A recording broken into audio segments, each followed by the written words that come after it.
So I'm going to call regular session of the Monroe County Council meeting to order for Tuesday, September 13th, 2022.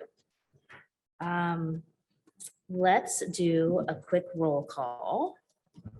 Counselor McKim. Here. Counselor Crossley. Here. Counselor Deckard. Here. Counselor Iverson. Here. Counselor Munson. Here. Counselor Hawk. Counselor Hawk has not joined us yet. The rest of us are here and present in the Nat U Hill room. Does anyone wish to add or remove an item from tonight's regular session agenda? If not, then we will move on. Agenda is adopted and we will be at item number 3 from our legal department. As a reminder to council and the public, the first reading of this ordinance took place on August 9th, 2022. It was tabled to August 23rd. It was then tabled at the August 23rd meeting, and this is the second reading and vote of ordinance 2022-24. Council, I move to approve ordinance 2022-24 and ordinance to approve and fix terms and conditions for the purchase of land. Second. Welcome, Mr. Cockrell. Yes, and thank you for tabling that the last meeting. If you notice that the attached exhibit has one change to it, and that is to clarify some of the language about what happens with the two appraisals and the average of two appraisals. There is language in section 3.2 that still says we have to get the two appraisals so that the average is at or above that purchase price of $10,020,000, but we took out any reference to the average of the appraisal price in the actual section where we talk about the purchase price. So the purchase price is set at $10,020,000. If we don't get two appraisals above that, we can't purchase it pursuant to law. And so that's what section 3.2 is about, is letting us get out of the agreement if that occurs. Otherwise, this is the property we've talked intensely about at Fulton Pike. The purpose of the property is to use it to initially at least put a jail there. We're going through the rezone process. I believe we will be at that in front of the city council in October, or not city council, the city planning commission in October with that going on. Just kind of maybe a brief update. We've received both the phase 1 and the site assessment, as well as today we've received the jurisdictional waters and wetlands delineation report. So we've got the reports coming in and moving forward on that. I also met with Bloomington Transit today, had a nice conversation about their thoughts on this. Clearly, they don't want to make any statements of whether this is an appropriate spot or anything like that, because that's not under bailiwick, but they are supportive that if it does happen, that they'll work with us to make sure we can get transit there. I have a quick question for you. Yes. Those reports, are they going to be considered when someone takes a look at the assessment of, what's the right word that I'm searching for? Appraisal. Well, we have one appraisal already. We have a second appraisal that has been ordered. I guess I could offer it and make sure that the second appraiser knows about those reports. I have not seen anything in those reports that I would think would change that. I think when we look at those reports, we see a lot of features on the property that are already not buildable. So I think I'm not sure how they would utilize that, but I can certainly offer that to the person doing the second appraisal. Oh, okay. Yes, Peter Anderson. I just wanted to make a public comment here to express thanks for meeting with Bloomington Transit already. I know in yesterday's Community Justice Response Committee, the issue of transportation came up repeatedly as to, whether or not we're going to, or which departments are going to be moving out there at all. And I know that's a key concern of a lot of stakeholders. So thank you for keeping those lines of communication open. And also, it's good news to hear that we're going to be going before the zoning folks in October, and I just really appreciate that update too.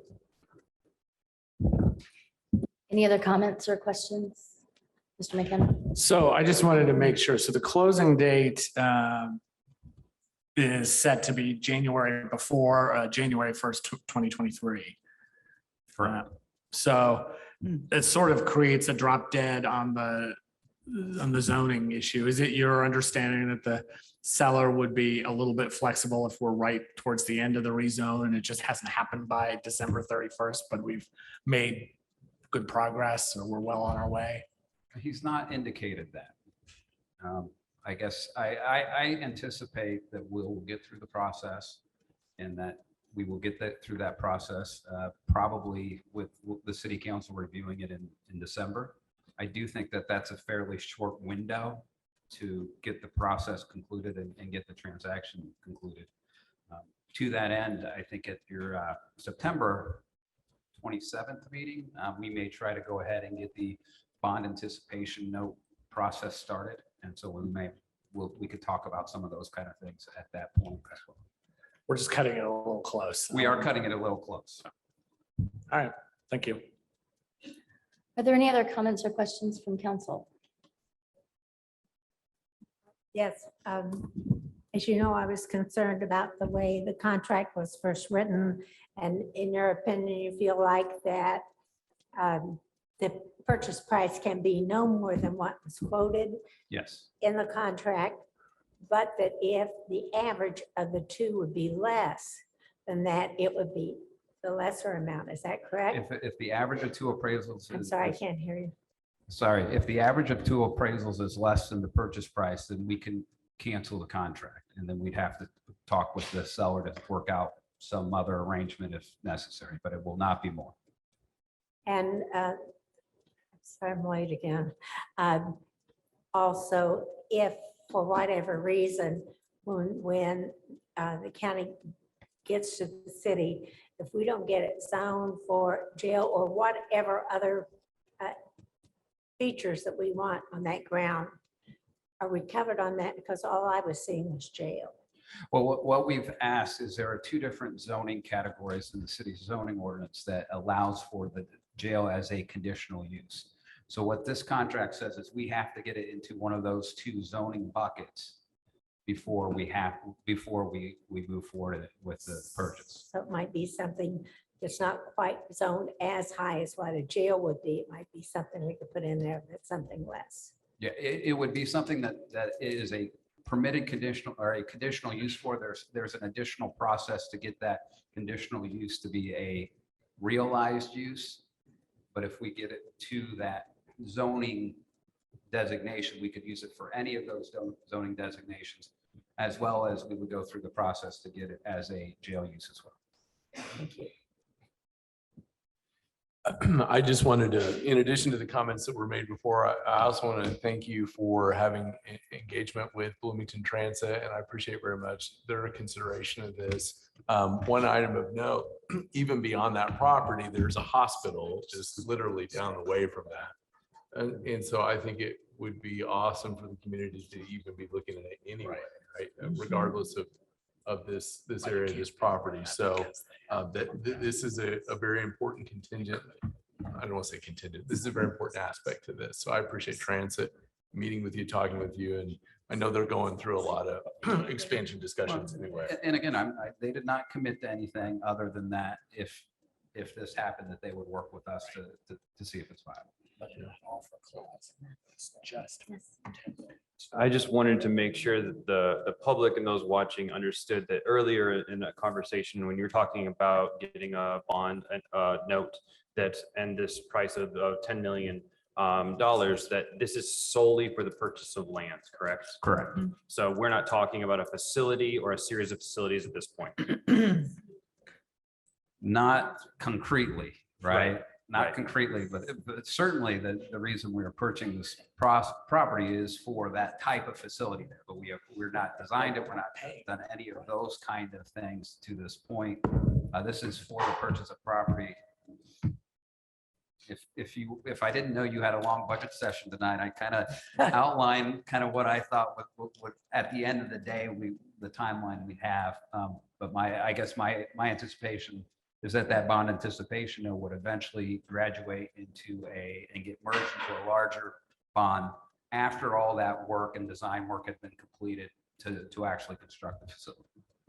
Well, we have a community justice meeting on Monday. So if you wanted to be more long-winded, I would maybe invite you to come to that. Is it next Monday or is it 2 week and a half? Is it 2? No. Is it this? I think it's next Monday because yesterday was a rescheduled meeting from the first Monday of the month. Well, I will put it on my calendar. Looking forward to it. All right. That's all I have. I have one more question. Okay.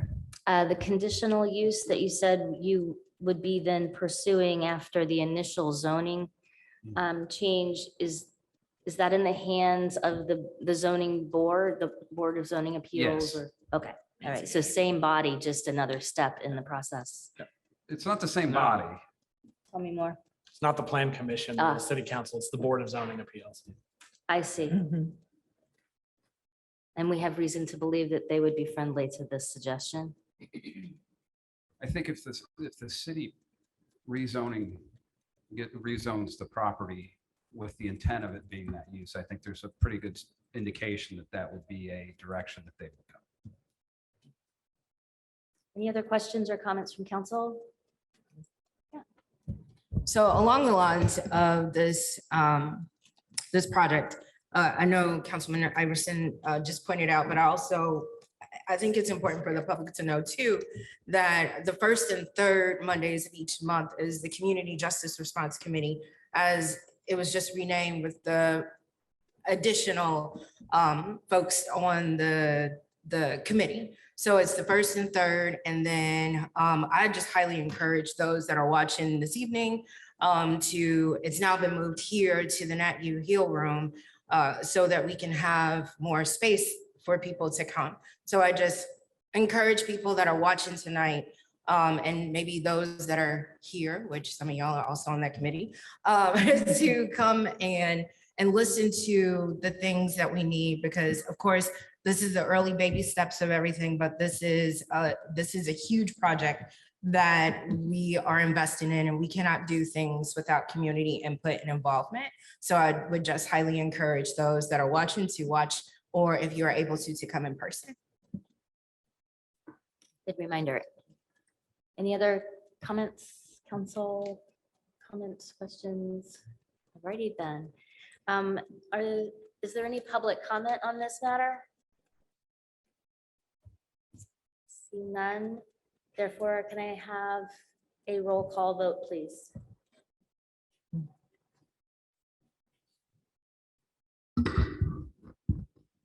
Sorry about that. You guys got there quickly. Deckard, Yes. Iverson, Yes. Crossley, Yes.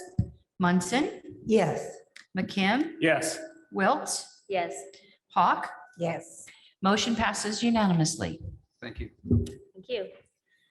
Now we move to item number 4. It was another tabled item from our last work session in August. Council, I move to approve the Technical Services Department's request for additional appropriations in Fund 25020000 cable franchise user fees in the amount of $208,000 in the services category. Second. Welcome, Mr. Cron. How are you? Good evening, council. How is everyone? Great. What I have for you this evening, 2 of my lines in my budget really gotten to work out this year, and that's the telephone maintenance line and our Reaper graphics line. With the telephone maintenance, it's due to an increased charge by AT&T on some services. Also, we've implemented more wireless devices and desk phones and things across the county, which turned into an increased cost for us that wasn't originally budgeted for. The other line item is for our Reaper graphics, which is our copying overage charges, any contractual services for copy repair not covered under agreements and things of that nature. So I'm asking for a total of $208,000 to finish me out through December 31st of this year for those two lines. Okay, are there questions or comments to my right? To my left, yes. I guess only just that we've sort of already had this debate in the context of your 2023 budget. And so it's very straightforward. And I appreciate you, as your liaison, I appreciate you having approached me early on about this need, and I think it's well justified. I know Thank you for the time. we've spent a lot of spent. time and effort to try to keep it as low as possible and to continue to reduce. Thank you for your help on that. I appreciate it. Any other comments or questions? Is there any public comment on this item? Okay, seeing none, may I have a roll call vote, please? Wiltz, Yes. Iverson, Yes. Crossley, Yes. Munson, Yes. Hawk, Yes. McKim, Yes. Deckard. Yes. Motion passes unanimously. Thank you. Thank you, council. Have a good evening. You too. We now move to item number 5. Council, I move to approve the clerk's request to add account line 17-101 overtime to fund 1119-0000 clerk's perpetuation fund. Second.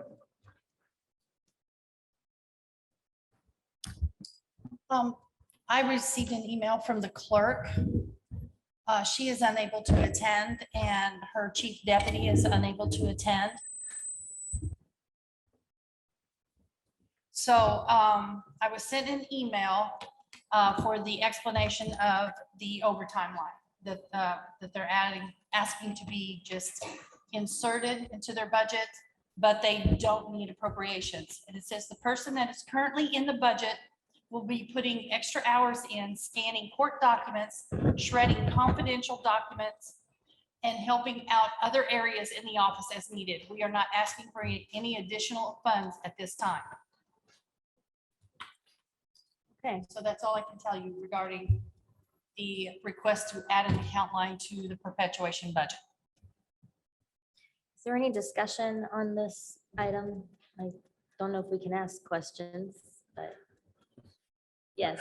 I mean, okay, I guess I can't ask the question, but I guess I'd like to know what are the conditions under which overtime would be granted? I mean, what, Until the money's gone. is it just until the money, till the money's gone, or what? You know, do other departments have the ability to spend overtime to get extra work done or to? Well, the answer to that question, I believe, is yes. All of departments were instructed that if they needed an overtime line, they could add one to their budget this year. Okay. Sorry, yes, for the next Oh, year. for 2023. Yes, Okay. yes, which is Okay. why they maybe didn't have one before. Yeah. Well, I regret that that kind of message would have gone out because many of us worked very, very hard to get rid of those overtime lines. And we know that they were abused in the past. I don't want to point fingers to just exactly who all abused them, but those of us been around for a while, we know that they were abused. And I think we need to continue to try to reduce the use of overtime rather than to increase it. So when was the decision made to suggest that they add that on there? I don't- Late July. I beg your pardon? No, earlier than that, It was in, yeah, it was May. May. It was a while back. And I agree that we should discourage, the abuse of an overtime line for sure. And I do question if shredding rises to the, level of needing to pay time and a half as a project in and of itself. That seems ridiculous to me.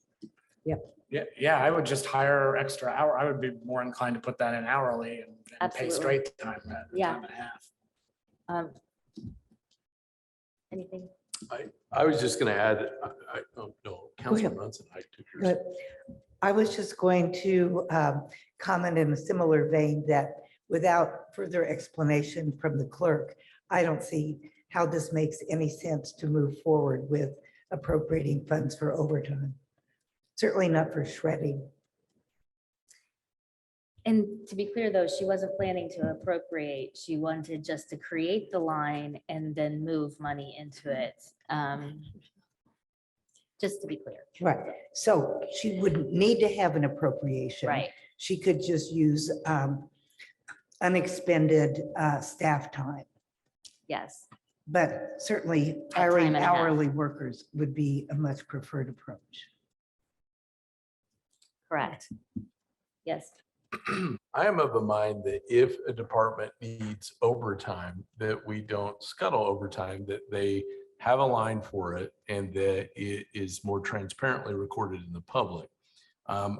Particularly when it comes to services that have to be performed for the community. I can't speak to this particular request or this particular duty. I think only the clerk can do that. But I recognize that there are things that go on in departments with counters and people coming to the counters where occasionally things may not fit within the confines of a calendar week or 2 weeks. And look, it'd be better to record that, be accurate, provide the service to the community. And then, of course, every department head, public official in this council is answerable to the public for that very public line in which you have overtime. I would be worried if things were not getting done. And also we were making people feel like they had to cram things into the hours of the week or figure other things out or work outside of a job description. That's just my general comments on overtime. I can't speak to the specifics here, but I'd rather record it and be realistic and discourage Yeah. it than not. Yes, Michelle, I'm gonna get a comment from her real quick. Yes, I'm sorry. They said the mics are very hot tonight, so I'm getting some feedback. So if you'll recall, the auditor asked for overtime last year, which would be for the 2022 budget.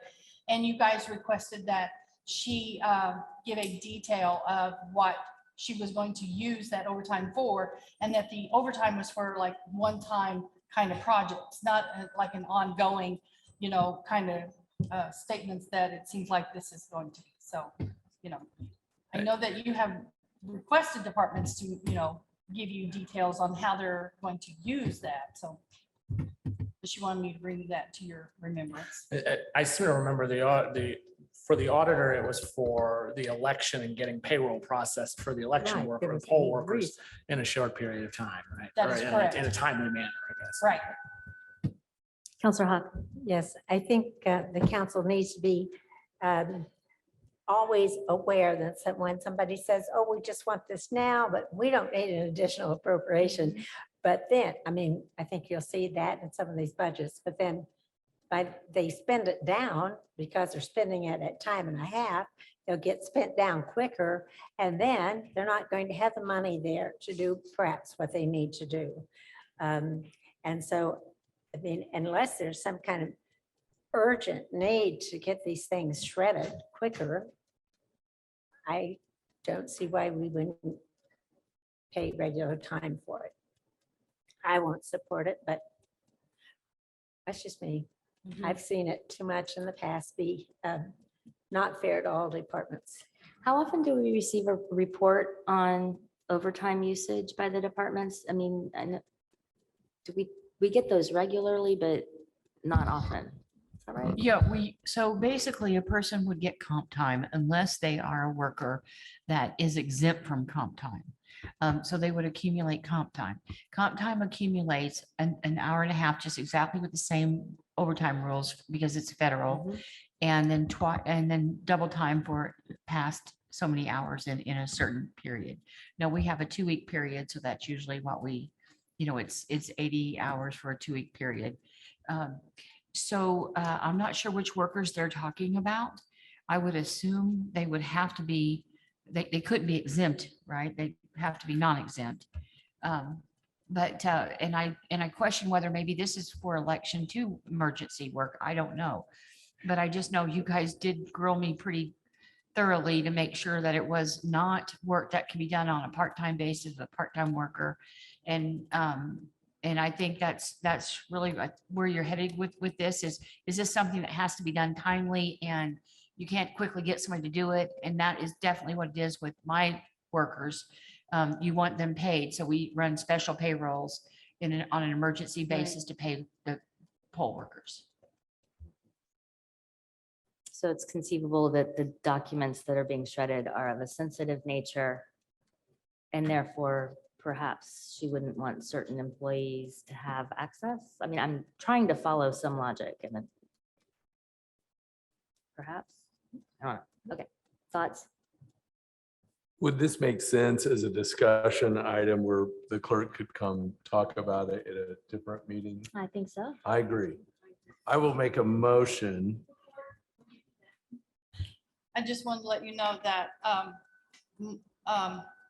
Miss Molly here did receive an email that the clerk will not be available for the September 27th.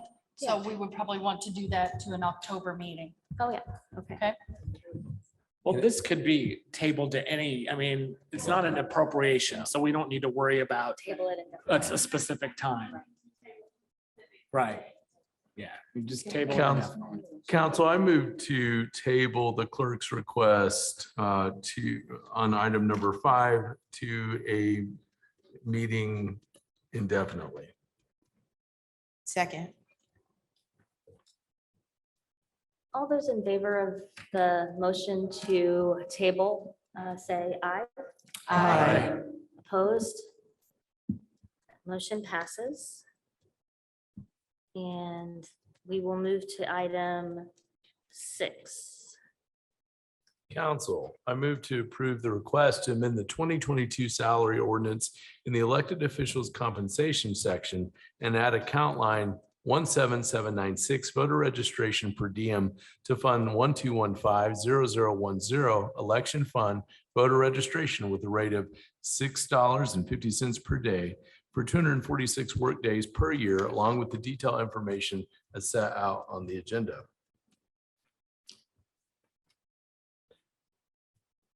I'm not seconding because I don't see it actually on the agenda, printed agenda that's on our. It's on the amended agenda on the website, but it's not on the printed agenda we have before us.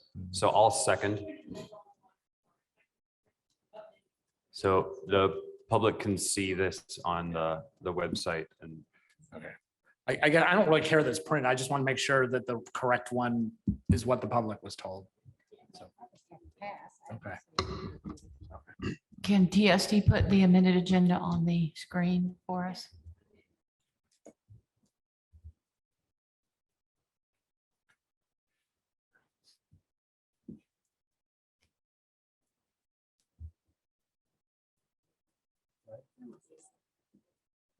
I think. yeah, just for the record, I seconded the motion. Sorry, I didn't hear that. So the clerk is not here. And we received communication from the clerk's attorney asking to retable this because they couldn't be here this evening. I'm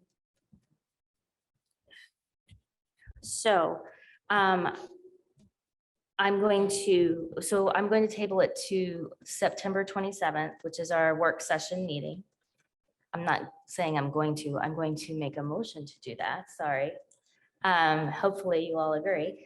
But I do want to say that this is a difficult thing to keep pushing out because since the clerk has retained counsel, we can't really communicate directly. So I'm inviting her through her attorney to write down whatever she needs to share with us and pass it along to our attorney so that we do not have to table this again.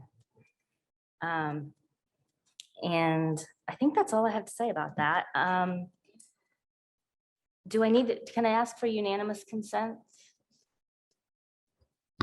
On this, or Yes, do I could do a roll call, whichever you'd like. How about a roll call Okay, for all this, right. since it's, So I would like I move that we table this item to Tuesday, September 27th on the work session. Second. Is there any further discussion on that? From this No. side? But that at least explains it. I was like, I thought it was originally on the agenda and then I thought it was being removed and then I see that it's removed, but then it's read as a motion. Like, which way are we going? It's all Yep. clear now. Is it though? Mhm. No. And I'm sorry, I asked Courtney to print agendas for me and I Sure didn't thing. specify which Which one. one? So Okay. Is there any public comment on this item? I guess this tabling of this item. All right, so may I have a roll call vote? Yes, this roll call vote is for Kate's motion to table number 6. Marty Hawk, Counselor Hawk, I think she said. That's, McKim, Yes.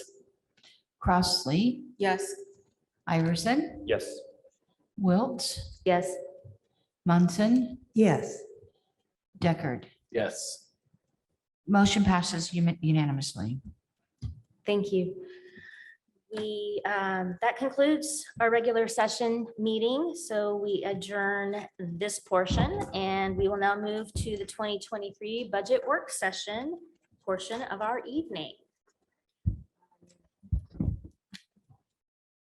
Yes, Counselor Wiltz, the attorney has advised me I didn't say the exact date that it was tabled to, and she'd like me to repeat it for the public record. September 27th, because 22nd and 27th does sound very similar. It's the 27th, Tuesday, the 27th. thank you. So I'll call to order the third session of the 2023 budget work session reviews to receive and discuss departmental budget requests. I'd like to note for the record again that council members are all here present in the Nat U Hill meeting room. And I'd like to remind everybody that this is not the final approval of your 2023 Monroe County annual budget, nor is it the formal budget hearing. The public hearing is scheduled for Tuesday, October 4th at 5:30 p.m. And the budget final adoption will occur on Tuesday, October 18th at 5:30 p.m. The public can make comment regarding a budget during either of those meetings. Departments will be invited to join us here tonight in the Nat U Hill room or via Zoom. And departments have been allotted an amount of time for their budget review based on last year's presentation time. As always, we can extend the time as needed, but we need to be mindful and keep our discussion to the budget reviews. Departments within your allotted time, please explain any increases, decreases, additions to your budget. Also, then we will discuss, have a brief time for questions and answers, and then council will have the opportunity tonight to make any recommendations to increase or decrease account lines based on that discussion. And we will be taking voice votes to approve the department's reviewed budget request. And again, it's not the final approval, but it's just a recognition of the requests as presented or amended by council. Any comments before we get started? All right. Do we have any updates to budget numbers based on changes from our last budget session? Either from Kim or Jeff? I won't do a presentation this time, just to let everybody know that both through Kim and I have continuously updated the draft 4B in the Dropbox. So it is current with Excellent. everything we know. And obviously, we're going to hear at least one department, a couple of departments that may affect those numbers.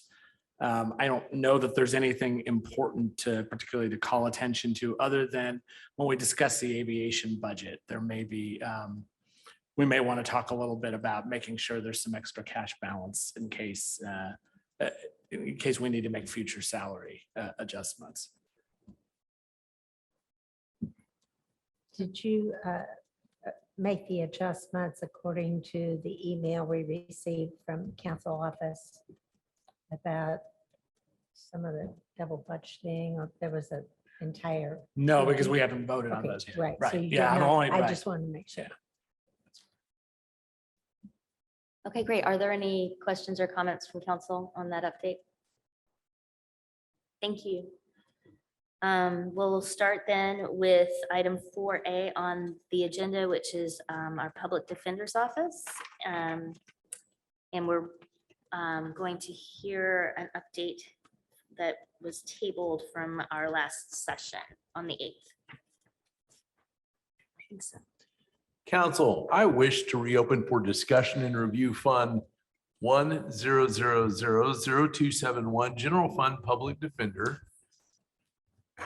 Category requests of $1,557,000, pardon me, $1,557,514 in the personnel category, $9,000 in the supplies category, $138,051 in the services category, for a total of $1,704,565.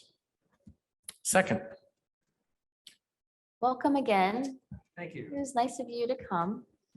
Thank you, Madam Councilperson and members of the council. My name is Michael Hunt. And this is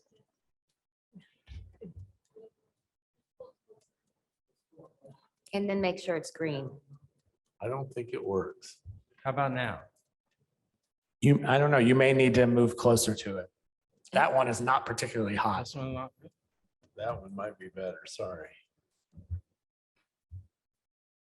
You can bend it. Yeah, How about now? that's great. There you go. Let me first of all, Michael Hunt from the Public Defender's Office and Heather Stuffle, who's my executive assistant. This may get me into trouble, but I want to commend the council on the presentation on the screens because it's much better than it had been. However, having said that, the acoustics are terrible. They're just dismal. And if this is a public hearing, the public back there with that air conditioner, you can't hear anything. So, okay, having said that. We're getting thumbs up from the back of the room, so Okay. I'm not sure what that means. We were here last time and Councilor McKim pointed out that there was some apparent discrepancy. It didn't look correct. And you told us we didn't have to come back, but we would check it out. So I think Ms. Shell and Ms. Stuffle have worked on that and hopefully we have it worked out. And I will let either one of them tell you. Okay, so what happened was, departments, we have updated account lines for new WIS titles for job descriptions. And what happened was, I believe that this account line right here and which I'm showing is 1007, which is called first deputy, was typed over by the new account line. Well, when that happened, that removes all of that information going across. And so when that happened, it also removes it from the 2022 totals. And so that's why it looked like we were adding 2 positions to that position, or, you know, it was such a significant change. So with that, I put those back in, which brought the 2022 adopted budget back up to where it's supposed to be. And then we also, as we were looking, we discovered that the health self-insurance was out of whack with compared to what she needed. So you should have got some notes on that. So, and the same thing happened when we get to the supplemental. There's some account lines were just typed over and the full-time insurance was a little out of whack. So one budget, she over budgeted in the health insurance, and then the other one, she under budgeted. So I sent to you guys the information on what needs to be done in these budgets. Council, I move we set line 18001 full-time self-insurance, that we reduce it to 192,000. Second.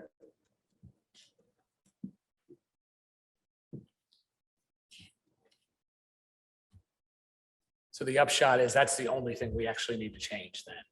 Okay. Sorry. Are there any questions or comments from council? All right, then I think you're making corrections. Got it.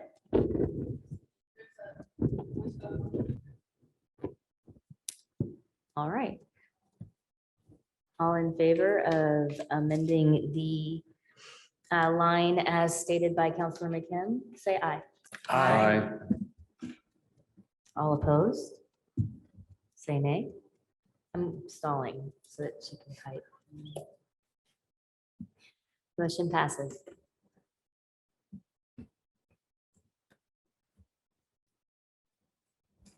Okay, the new personnel line has been updated.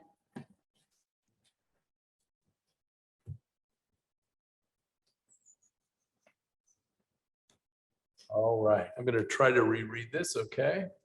Council, I wish to reopen for discussion and review Fund 100000271, General Fund Public Defender with category requests of $1,545,514 in the personnel category, $9,000 in the supplies category, $138,051 right, in the services category for a total of $1,692,565.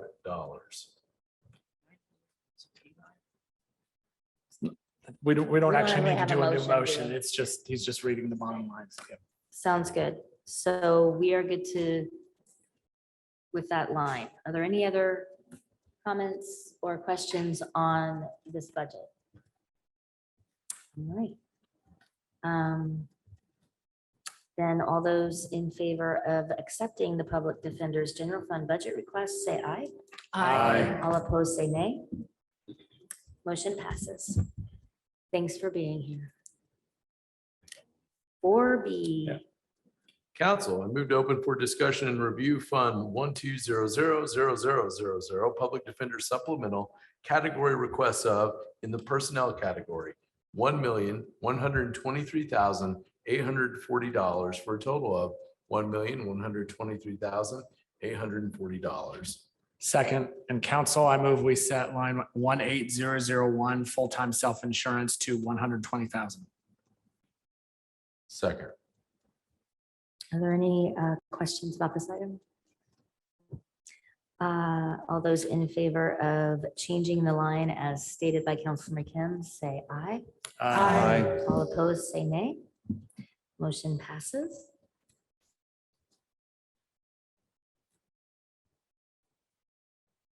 It's updated.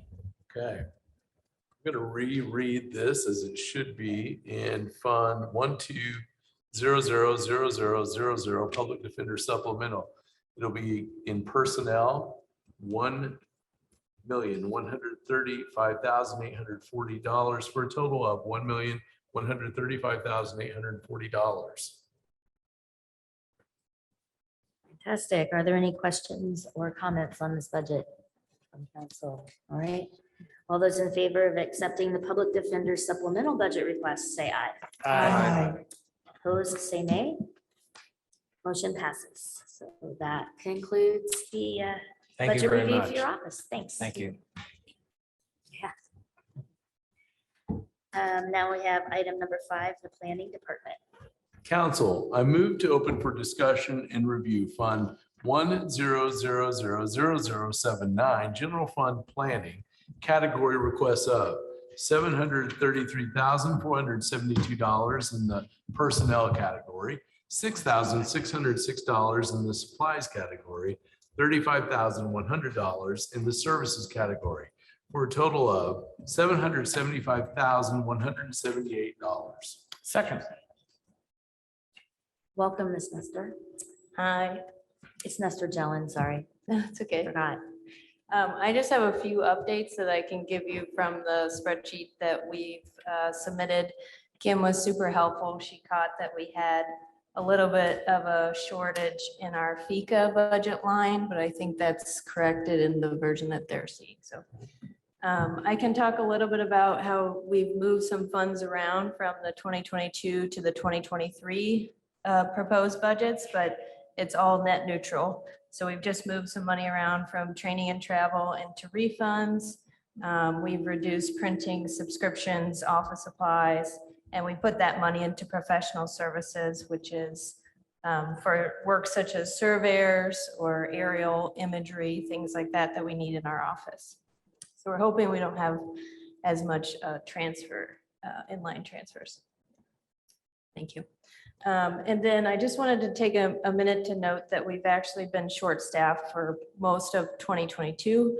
We're hoping to become fully staffed this month. And that relates to our consultant fees, which are not on this sheet because we're encumbering those fees. But if we do need more consultant fees for our Monroe CDO, we're hoping that we can come back to the amount of staffing budget line that we were short for 2022 that we didn't expend. And if we need that money, we can allocate it there. Probably that wouldn't be until next year if we need it at all.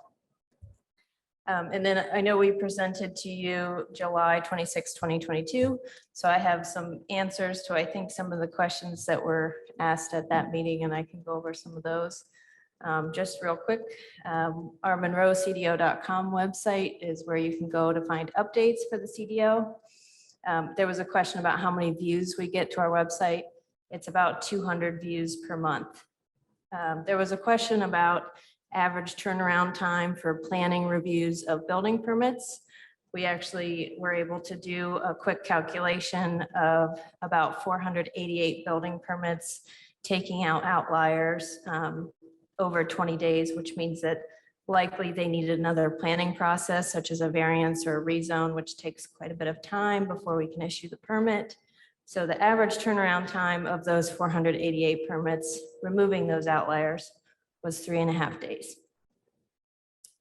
And then there was a question about the average price of a new home in Monroe County. I think I found a statistic just generally nationally, it's priced between 360 and 380,000. Very high, yes, for new construction. So those were the questions and follow-up that I wanted to get from July, but I can take any questions you have about the budget. Thank you. Is that the average price of a newly built home? Yes, New construction? new construction. Got it. Okay. Are there any questions on the planning budget items to my right? My left?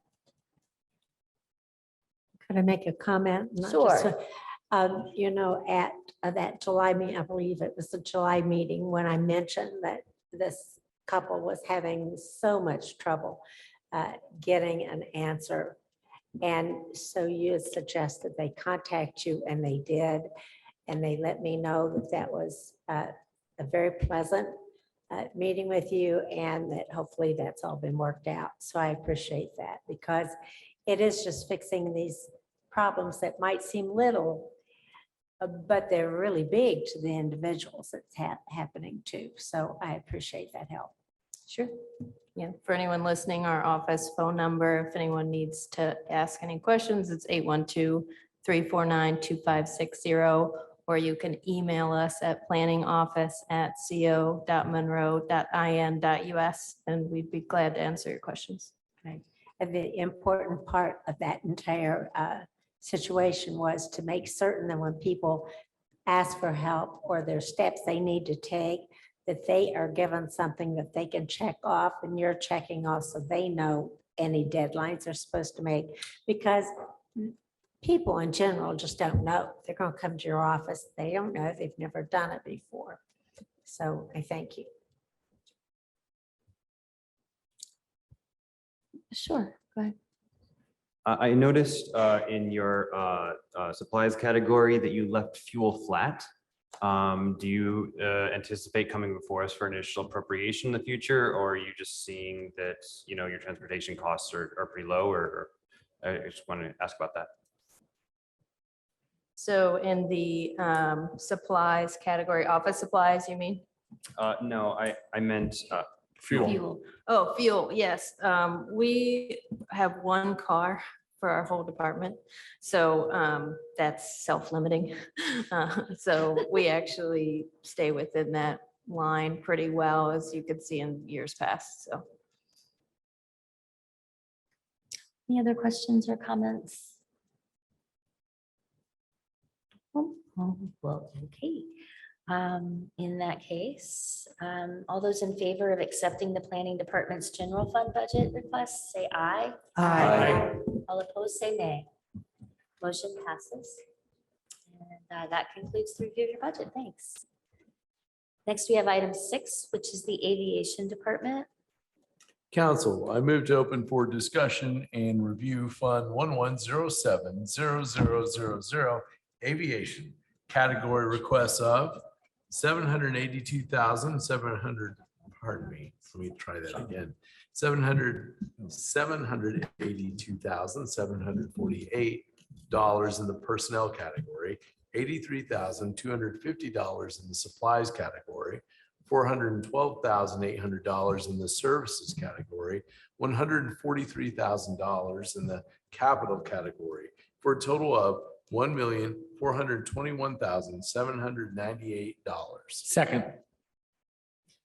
Welcome again. Hi, good Good to evening. see you. Can you tell us a little bit about budget? thingy? Okay. Still getting used to these readers. You hit, it was about 42 is where the Uh-huh. wheels fell off the Uh-huh. bus. It happens. Right.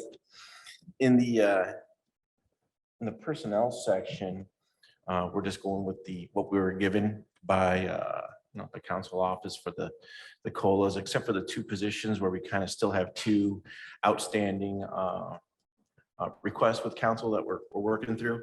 In fact, the desk audit for thank you, for the operations manager is going on Thursday. So that's great. So outside of that, moving into the 2000s here. I'll start working down the lines where we have some changes. 2150 building electrical. That was lowered to just reflect our spending trends. Building hardware at 2160 was lowered as well.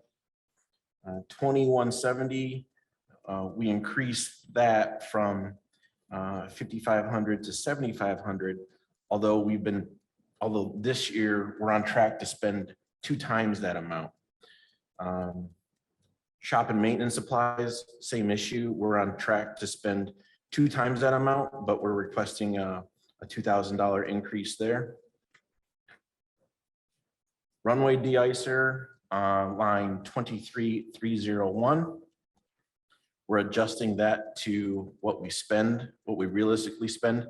And that chemical in the last year has significantly jumped in price, which is really unfortunate. Line 24202, we added 5% there, although we're really nervous that that's gonna shoot way beyond that. Vehicle repairs, line 3004. We spent twice as much as we have in the past, but we're asking for a $1,000 increase there. Training and travel, we're gonna add a little bit there. We're optimistic that we can fill 2 open positions next year. With that, there'll be some increased need for training and travel there as well. We're anticipating that travel will remain elevated as well next year. Telephone and postage has really gone up on us. We've spent twice as much as we have in the past. We're asking for 50% increase there. We lowered line 3150. We have a security fence repair project going on that's coming along nicely. So we've taken that from 40 to 20,000. Line 3180 publications and dues. We're asking for an increase there. We've spent twice as much as we have in the past as well. Gas, oil, and lube in line 3700. We're asking for an increase there as well as that's mostly our vehicle fuel, cutting grass. We've got about 700 acres of grass that have to get mowed. And so we've been hit pretty hard with that and with that cost. 33,008 other insurance, we added per the insurance company's recommendation, we added 10% there. Utilities, 36,003, small increase there. We're hoping that'll hold it through the next year. Website design, we've increased that from 15 to 3,000. And then in the capital, we had the same amount of money in our capital section. We're just moving numbers around to account for fertilizer, which is the largest increase, which you can see. It goes from 17,000 to 68,000. And that's after dealing with our farmer and our agricultural consultant. Fertilizer costs have gone up 300 to 400% as it stands today. So we programmed a 400% increase for fertilizer just to be safe. We're really hoping that that comes down. But we're farming that field, we're farming those fields, and we just don't, we have to fertilize that, or else when we go out for rebid on that farm, the soil, which is already kind of in poor condition, will just get worse, and the interest for that farming contract will fall down because no one's going to get any yields out of these fields. So we just had to program that in with what today's costs reflect. And then we're trying to acquire another vehicle for operations. So that's why furniture, air traffic control equipment, ARF equipment, tools and equipment were all lowered to just move those dollars into a vehicle purchase. Those are really all of the lines where we have any kind of changes. And mostly when I look at it overall, it's really just responding to the price increases that we see in utilities across the board. Okay, thank you. Are there any questions for this budget on my right? I do. Thanks for being here. And I think I want to go down to telephone and postage. That's 30111. And the reason I want to ask about this is we just heard from our technical services department about, the investment they're making in phones and data plans, things like that. Are your phones at all tied to TSDs? Are they as a separate system? Like, can you explain something about that? It's a separate system. For a while, we were on the same, we did have the same cellular phones, but we have our own accounts and we pay for everything ourselves. And I think it was initially with AT&T, but what we found was AT&T service didn't work at the airport. So we had to dump AT&T and go with Verizon, which was a little bit more, but we also pay for our own landlines. And we have basically what we do is broadband through Smithville, and then we pay for a separate voice over IP phone system.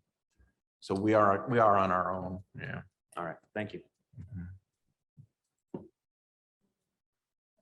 And we do spend a lot on postage, which is crazy.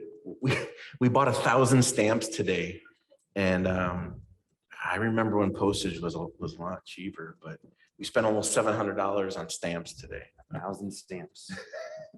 Yeah, we're mailing out our own claims again, and so Amy, my financial manager, put in this request for 600, 700 stamps today, and I was like, what is this? She's like, they're not doing it anymore. Yeah, I can't remember the last time I used a stamp. Yeah, but I'm sure you did.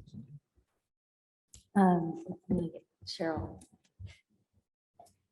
So I have a question, please, about vehicle purchase. yes. In your 2020 budget, you had a vehicle purchase for $51,910. Did you purchase a vehicle that year? In 2020? Mm-hmm. Yes, we did. Yeah, we Okay. purchased a crew car for that year. And tell us about what your plan is for 2023. So what we want to do there is purchase a vehicle that can be mixed use vehicle and a light duty vehicle. Every vehicle we have right now is heavy duty body on frame because they can serve a dual purpose for plowing snow. This one's going to be more light duty for operations like when I have to run around, do vehicle airport tours. And then we also, the plan is to offer that vehicle as a courtesy vehicle to people who fly in to our airport and need to run into town for a few hours. It's a common feature at a lot of airports. We don't have that now. So we ran that by, who's our insurance company with Lauren Woods. We ran that by the insurance company and that they're okay with that as long as we limit that to a 50-mile radius and less than 24 hours of use. But that's the plan. It'll be an attraction and a draw for the airport, right, as we see it.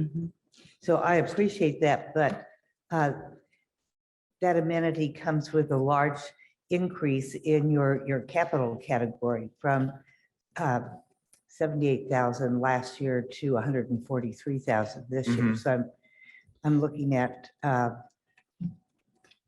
the very large increase here. And so I question that. Right.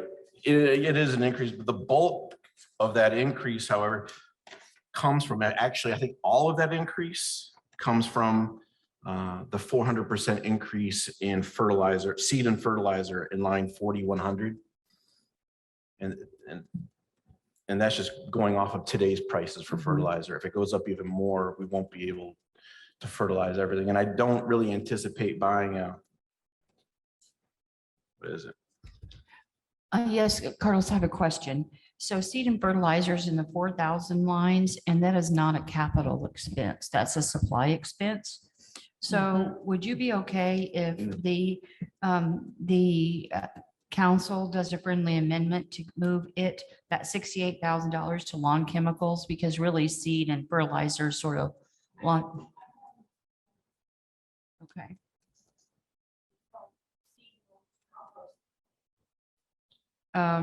Is it in the 2,000?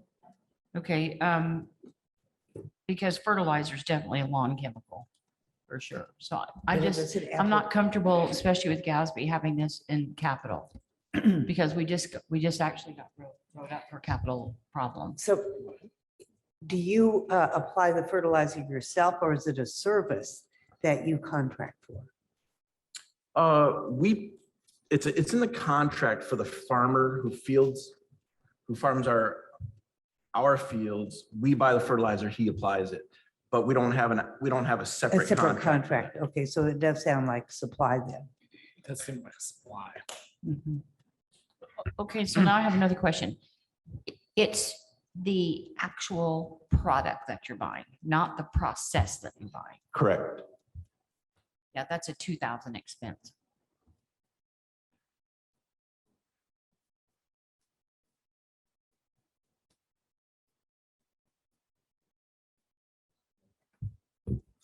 Would you like to make the amendment now? The fertilizer. Can I? Do you have it ready? Can I tell them what number? Okay, all right.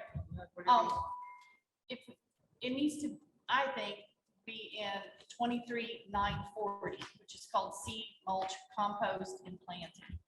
And that was what I wanted to state to you. Said 23,940. 23,940.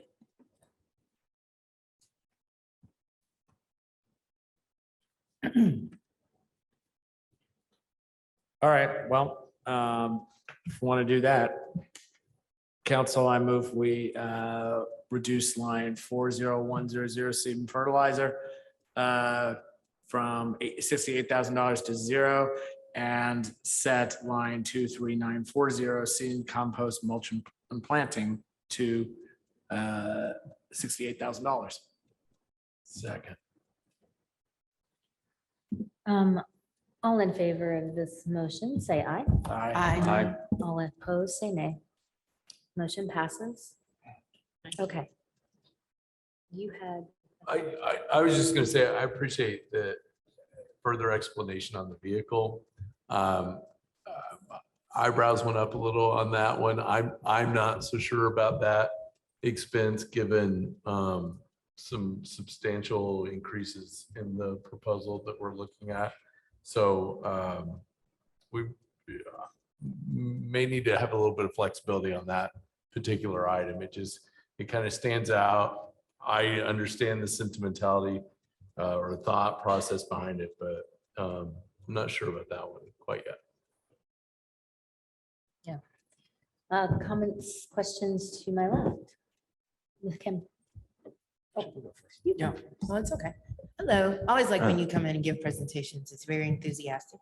So I just had a quick question. It's a minor question.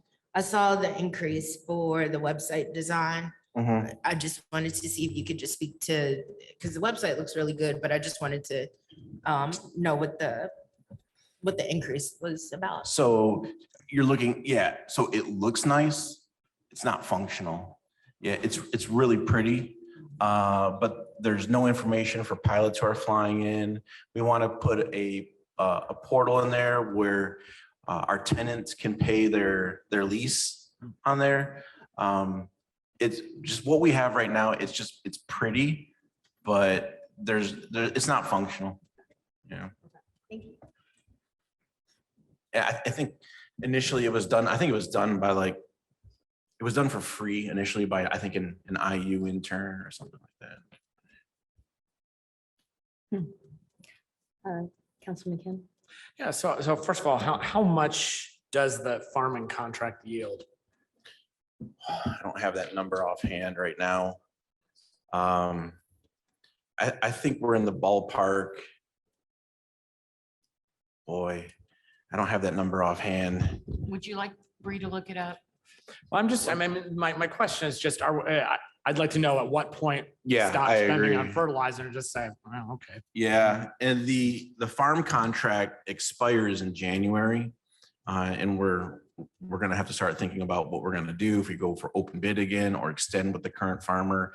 And if we do offer an extension, there's gotta be some sort of increase there.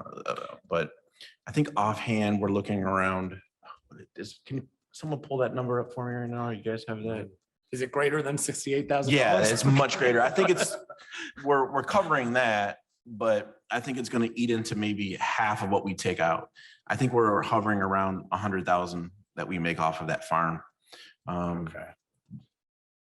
And I mean, when I sat in that meeting, they're saying, and they showed me the numbers too, like 400% high right now. Because I had been watching the news and it's covered in the news and I was like really apprehensive about this meeting. But that's just a fact of what it is right now. And next year was supposed to be the big year where we dump a lot of extra fertilizer to kind of get the farm where we want it. And we're not going to be able to do that. Right. Then I guess my other question is on the vehicle. I mean, how dire, are you retiring an existing vehicle or are you adding to the fleet? It would be an addition. So I mean, I guess how much of an imposition would be to hold off for a year on that purchase? I mean, it is pretty large, particularly when we're trying to work on salaries, in fact, for your department. I mean, this is a new vehicle. I can also purchase used. What's that? It's very difficult to purchase a used vehicle versus new. Yes. Yeah, it is. Yeah, I mean, we can hold off. I can hold off on that. I mean, it's not a deal breaker. It's what we would like to do. A lot of times our staff are using, personal vehicles and, but it's what we want to do, but it's not gonna stop us from doing what we do out there. That's the sort of thing, I don't know, that I see using maybe reversions at the end of the year, unspent appropriations or something like that. So, it's definitely, you still could definitely get it. I wouldn't include it in the budget. And I'd be comfortable. It sounds like several of my colleagues may feel the same way. And I would certainly be happy to support a motion to remove it from the budget with the idea that, we can look out of reversions at the end of the year for an additional. I think you've got it. Mike, I know that you mentioned how impossible it is to find a good used vehicle. Now, I know that. So I would, if you should happen to come along something that really looks perfect at a much more reasonable price, certainly you could come and discuss it at that time. But until then, as Councilmember McKim said, if you're able to save back and have some reversions at the end of the year, you might have dollars there to accomplish what you're talking about. But because we are trying to make sure that there's dollars there for salaries, we don't want to spend it on a car and then you have no one to drive it. So that doesn't work. Sure. Before I offer the motion, let me just offer, I want you to have the things you need to have. Absolutely. I agree with the thought process of work towards this perhaps in reversion towards the end of the year if that works itself out or a better opportunity arises. So council, I'm gonna offer an amendment. Oh, I've lost my place here.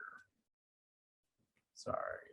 I'm going to offer an amendment to this grid that line 41104 vehicle purchase be amended down to $0. Second. Any further comments or questions on this motion? All right, all in favor of the motion as read, say aye. Aye. All opposed, nay. Motion passes. How many acres? What? I thought Kim had some. Oh, okay. okay. I'm sorry. How many acres are in production? Over 500. Okay. That's about 565 acres, I believe. Is it? Do you know what he's growing? I'm sorry? Is he growing corn? It's a mixture of mostly soybeans this year. Yeah. Does it change year to year? They try to rotate a little bit, to keep the ground healthy. They used to do corn, but the problem is corn gets tall and we have to have these vision clearances in between the runways and the taxiways. So there is some corn in the far off fields. But the closer we get to the airfield in the movement area, it's mostly soybean. Mhm. Do you ever let part of it just lie fallow for a little bit? Well, we try to farm responsibly. And so sometimes you do want to give it a year off. There is one field this year that's been given a year off, but that's mostly for an erosion control project that we're doing. Our farmer worked with USDA and they received a grant to do a lot of repairs to the field and drainage. So that field was given a year off this year. But it's when the airport board really started looking at the fields at the farm on the airport and working with consultants, they really got to see that the soil is in very poor condition. I don't want to say too much, but it wasn't the person who had the farm contract previously didn't really reinvest in the soil and just kind of rob the soil every year. So there's a lot of build back that's having to take place and things are going in the right direction. And we are working with, conservation and the USDA to properly manage the field. So we're doing what we can. Thank you. Are It's there a good other- question. Yeah, good I'm question. just curious what. I've learned more about farming in airport management than I ever thought I would have. Yeah. It's really cool. Like the whole cover crop concept. We do Right. cover crops and yeah. Thanks for indulging me. Other questions or comments for this budget? One comment for certain is this hopefully will give everybody a lot more appreciation for the farmers here in Monroe County and what they're up against. Because when we're looking at it in this budget, can you imagine if it's your farm and you're trying to make a living for your family? So I think I've got new totals to read. I just wanted to remind the council that the airport operations manager line is over the grid amount that we currently have, and we are awaiting the desk audit. So I didn't know if you wanted to adjust that, or leave it as is for now. So, because if we go by what is in our grid for 2023, it's 55,141, and they have requested 77,772.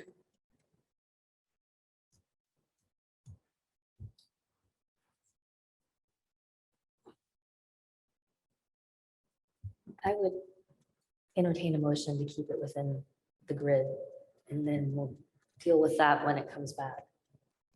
And then just make sure we leave enough cash in the fund where we say set levies to do that. Yeah. Okay. Yeah.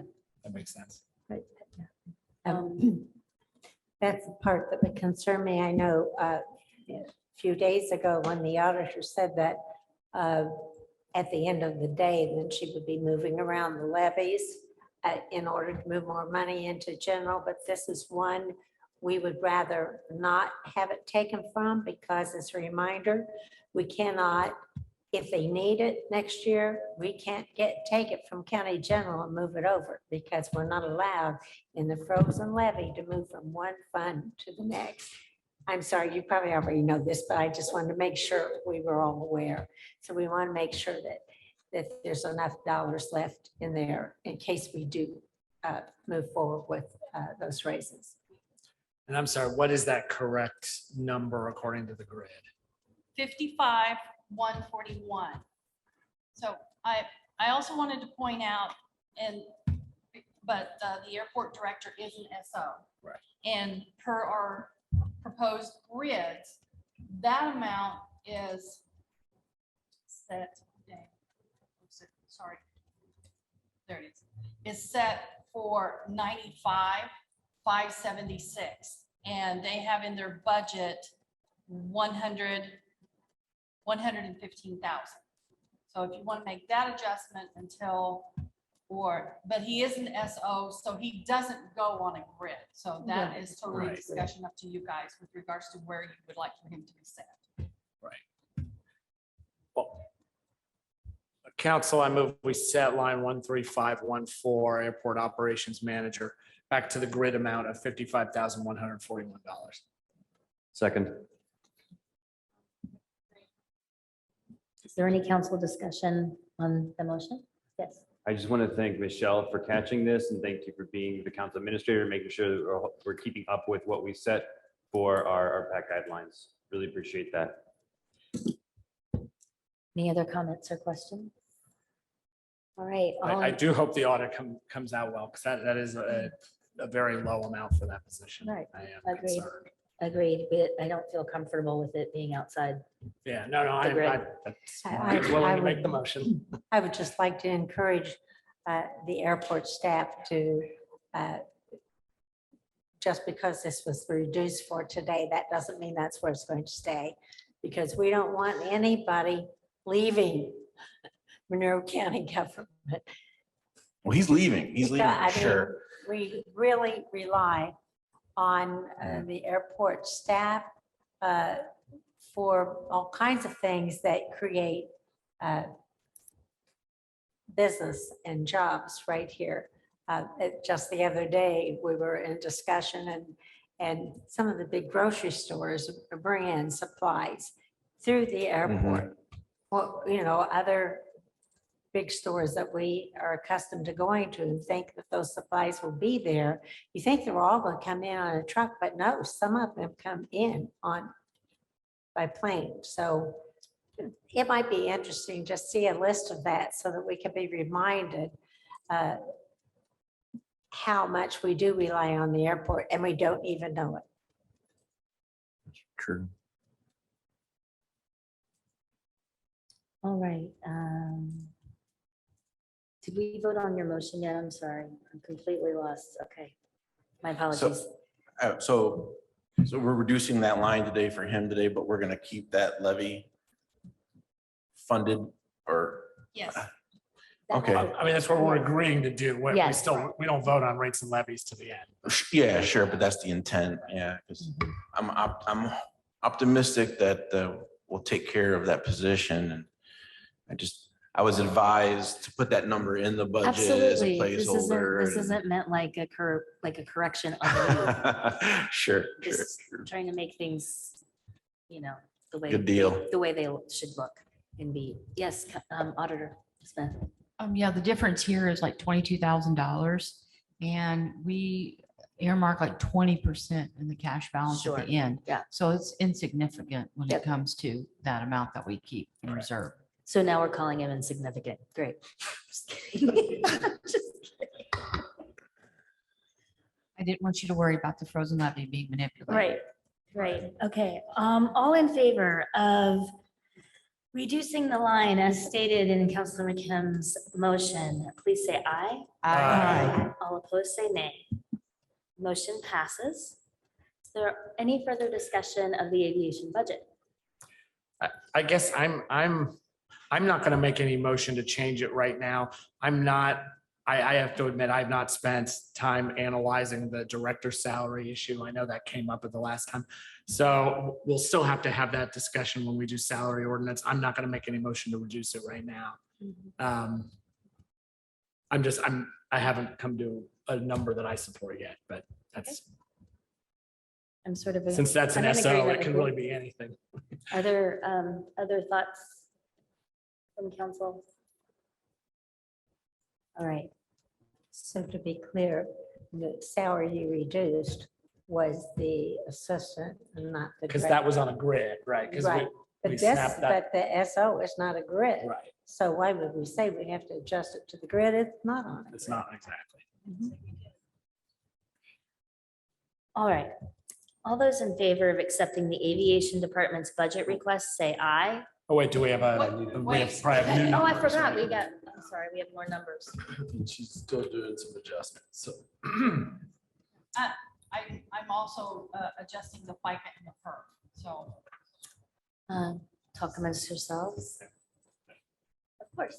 This is the time I could ask questions while Sure. she's doing the work. So in a previous meeting, we had discussed that you were looking into various smaller airlines to come in and do commercial flights, but they're smaller airlines. What's the status on that? What are you looking at? Right now, from what I know, they're not expanding anywhere or anything. I don't know how much you guys follow the industry, but there's a severe pilot shortage in the industry right now, which was initiated by the COVID pandemic. A lot at what I call the established carriers, the legacy carriers like United, American, they had a lot of the pilots who retired and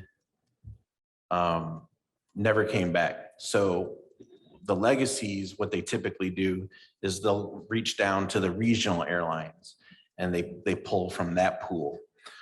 So the Regional Airline Association in the last few years has been devastated.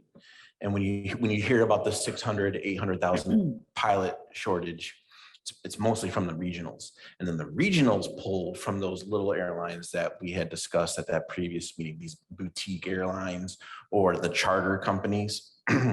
So those guys, they've had to cancel a lot of their services or routes because there's just nobody. The minute somebody gets 1,500 hours, boom, they're flying for an airline somewhere.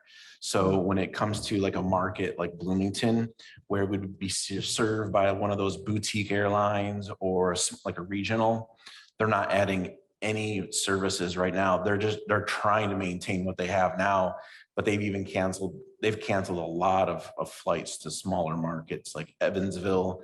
I think Evansville, I may be wrong on this, but I think Evansville lost 4 carriers in 1 month. And it's horrible right now.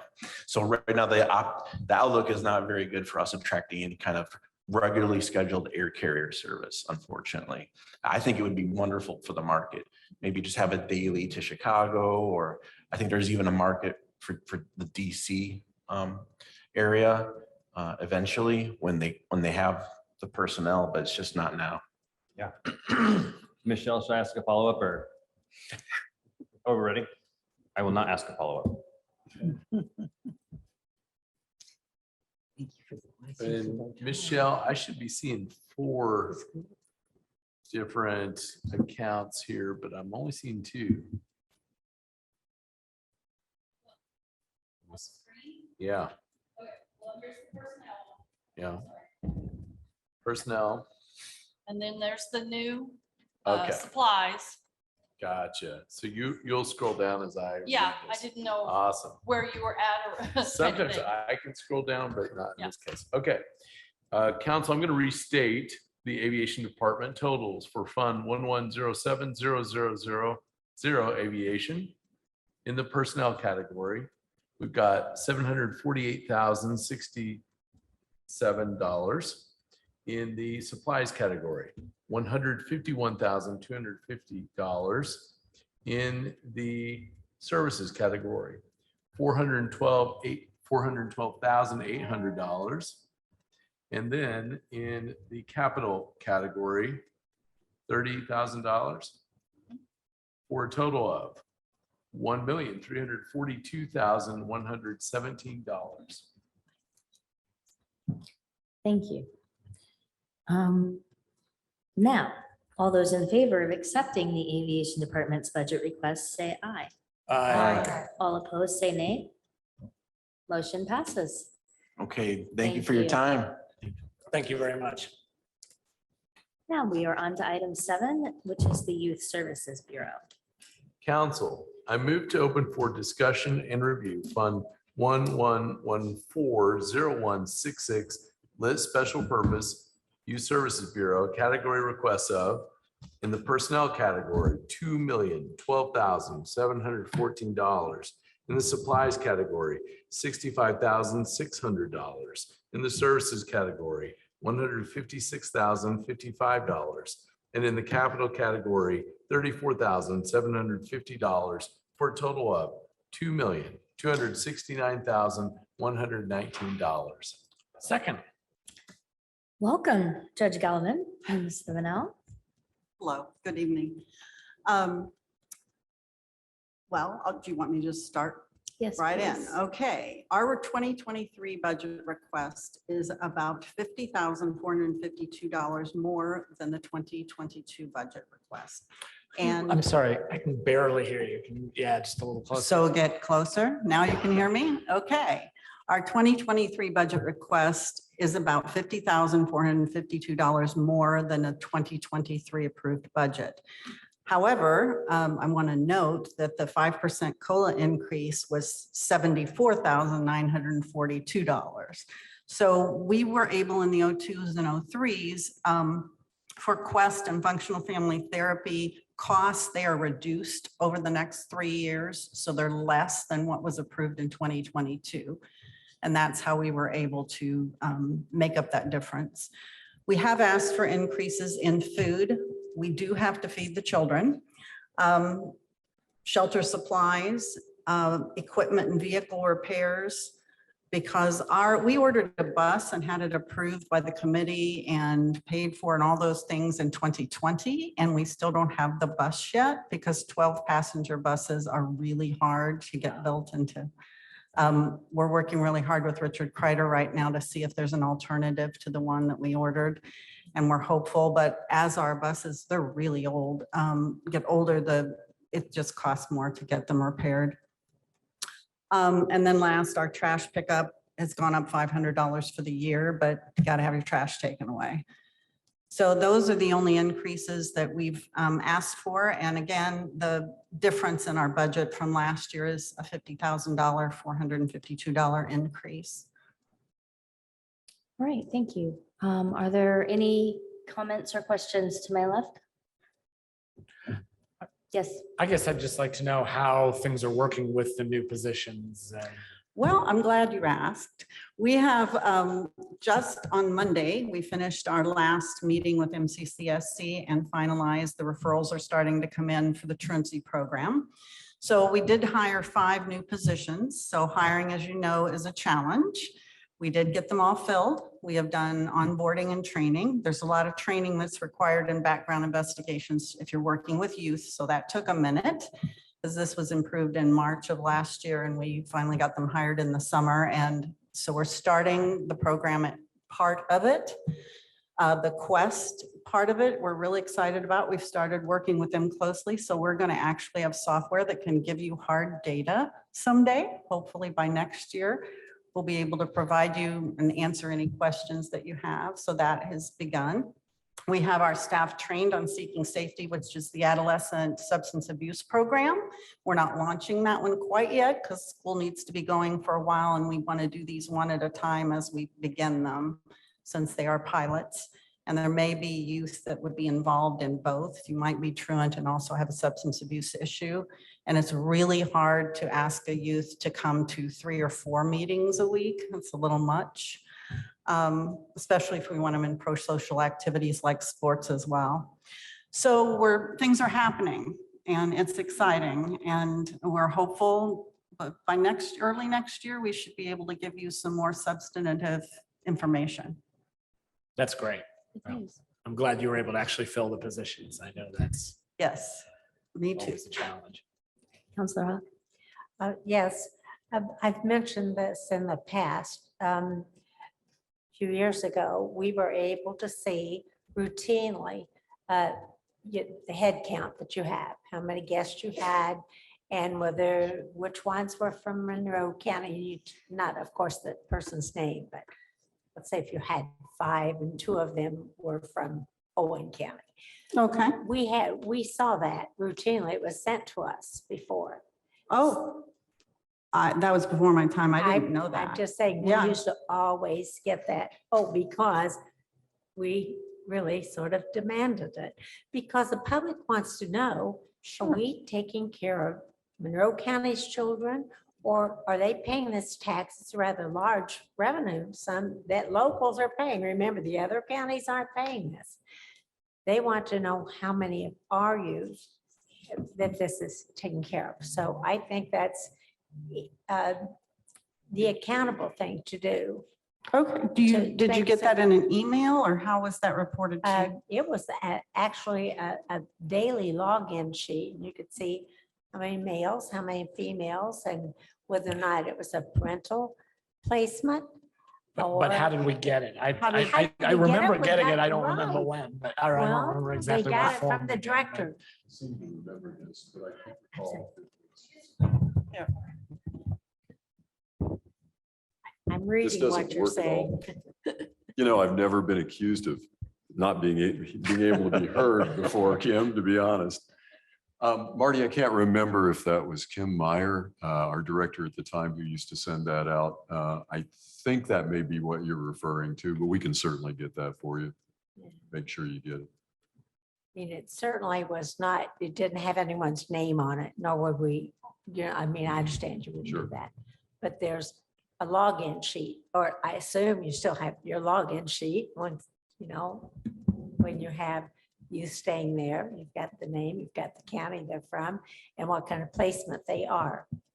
And that's, I think, is an appropriate thing for us to know how we're working together for Monroe County youth. Yes, we would do a report through our software. We don't have the login sheets anymore, but we could get that to you and I'm just sending in an email to everyone.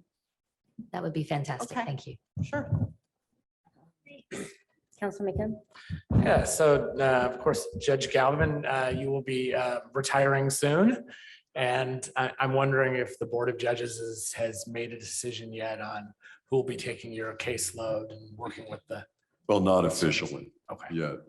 There's a Board of Judges meeting on September 30th, and I think they're going to make those final determinations then. It's probably not appropriate for me to start naming names. That's fine. I just asked. But if you I do decided think yet. it will be somebody with knowledge, experience, and someone I think you'll be very happy to work with. It's just between us. Thank you. Yeah. Thanks. Dave. We won't tell anybody. Any other this direction? Any questions or comments? I just want to comment that it's been very rewarding to work with youth services and to see their program develop and expand and expanding the services. And thank you to everyone on your team who's worked so hard.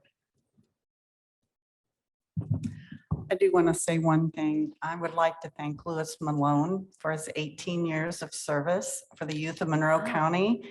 And he's awesome, and I'm going to miss him a lot, but I just wanted to take a moment to say that. Ditto. That was crushing to learn that he was leaving. I didn't He's realize been he'd been, outstanding. that's a long time. But he's still going to be serving the youth of Monroe County and his second love, which is soccer. So Yeah, it's fantastic. It's great. Yeah, congratulations to you, Liz. My question is about other programs that are ongoing, and I'm sure in a forthcoming annual report, we're going to learn all about those.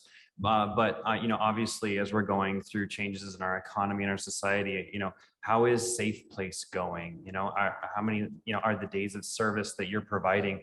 What's the trend line? Is it dropping? Is it increasing? Like, how are we doing? well, I think we had more Safe Place this year than we've had in several prior years. Really? Safe Place, kids putting themselves in, yes. I would say that maybe even double. We are higher than we've been, our trend is up, if that's the question. Yeah, please. Sorry. Apologies. Yeah, we're trending up in both on calls, referrals, and then people accessing the service, sometimes not even for shelter stays, which is obviously ideal. Sometimes it's just accessing clinical services, like getting the help they need, getting them reunified, getting them back home, which is a connection of what DCS and RHY would call prevention services, which is obviously the Safe Place coordinator is paid through the RHY budget. So that's really appropriate for that. So we are good utilization. Obviously, we're always trying to work ourselves out of a job, but we're glad people are giving us a call and the kids are getting where they need to be. Sorry. Well, I would just say that financial instability right now certainly factors into this, Peter. I would also say we're seeing a certain increase in mental health cases. We certainly see it among adults. We're seeing it for juveniles as well. All of this factors into the numbers that we get, and that are, I don't want to say we're seeing an increase across the board, but we're certainly seeing people in crisis. I'll give you an example. Today, just before I came over here, there were 2 referrals. Both were for youth that would be exiting from Meadows Hospital that had been in foster care before and have been their placements disrupted, and the foster families won't take them back, and there's no place to put them. So they're a little tougher situations than that are common. And that's a trend right now that's very difficult to deal with, but we're doing our best. Well, I don't know what to say about that, other than it's disappointing to hear. But I'm also encouraged that there's a lot of people in this room right now that'll be at the Mental Health Summit coming up in October. We're excited to see that reports coming out of the state in October as well. So, we're just really excited that we can, be able to invest in your work tonight. Well, we're not going to vote on it tonight, but yeah, keep up the good work.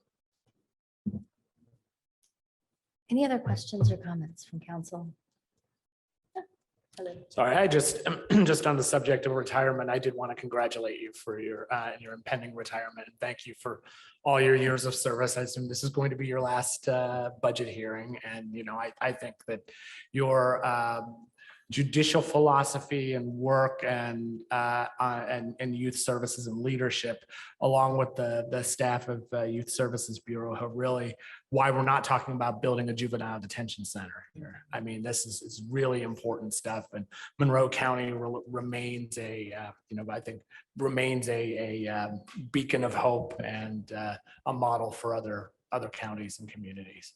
So thank you and all the staff and the other the members of the Board of Judges as well for everything. And I would just say that I should be remiss if I didn't point out that what I've done as a juvenile judge is a carryover from my predecessor, who was Judge Viola Taliaferro. And I know that I always bring up her name. I do not want people to forget Judge Vi, as she established something that was years ahead of her time for Monroe County. It not only saved children, it saved money. It has been wonderful. And when you see the kind of staff that we have that are able to implement this through YSB, through my probation staff, they're the real heroes. They're the people who've done the work, and they do it day to day. And so I appreciate your comments, Jeff. I just would point out that whatever you say about me really needs to be said about the people who I work with every day. And it has to be said, it just has to be said, that we learned all about Judge Galvin way before he was Judge Galvin, because he was our county council attorney. And that was back when we had a welfare budget that he also worked for, what we called welfare. It was the Department of Child Services. And so we learned a lot about where children were placed and what was best for the child, not just what was the lesser amount of money. And it was because of who's now Judge Galvin, but also Judge Vitale Farrell, that we made certain this county paid more in taxes because we wanted our youth to go for treatment and not be in lockup juvenile facilities, which, as you know, I fought that. I was like the bad guy who kept saying, we do not want a lockup facility. We want treatment.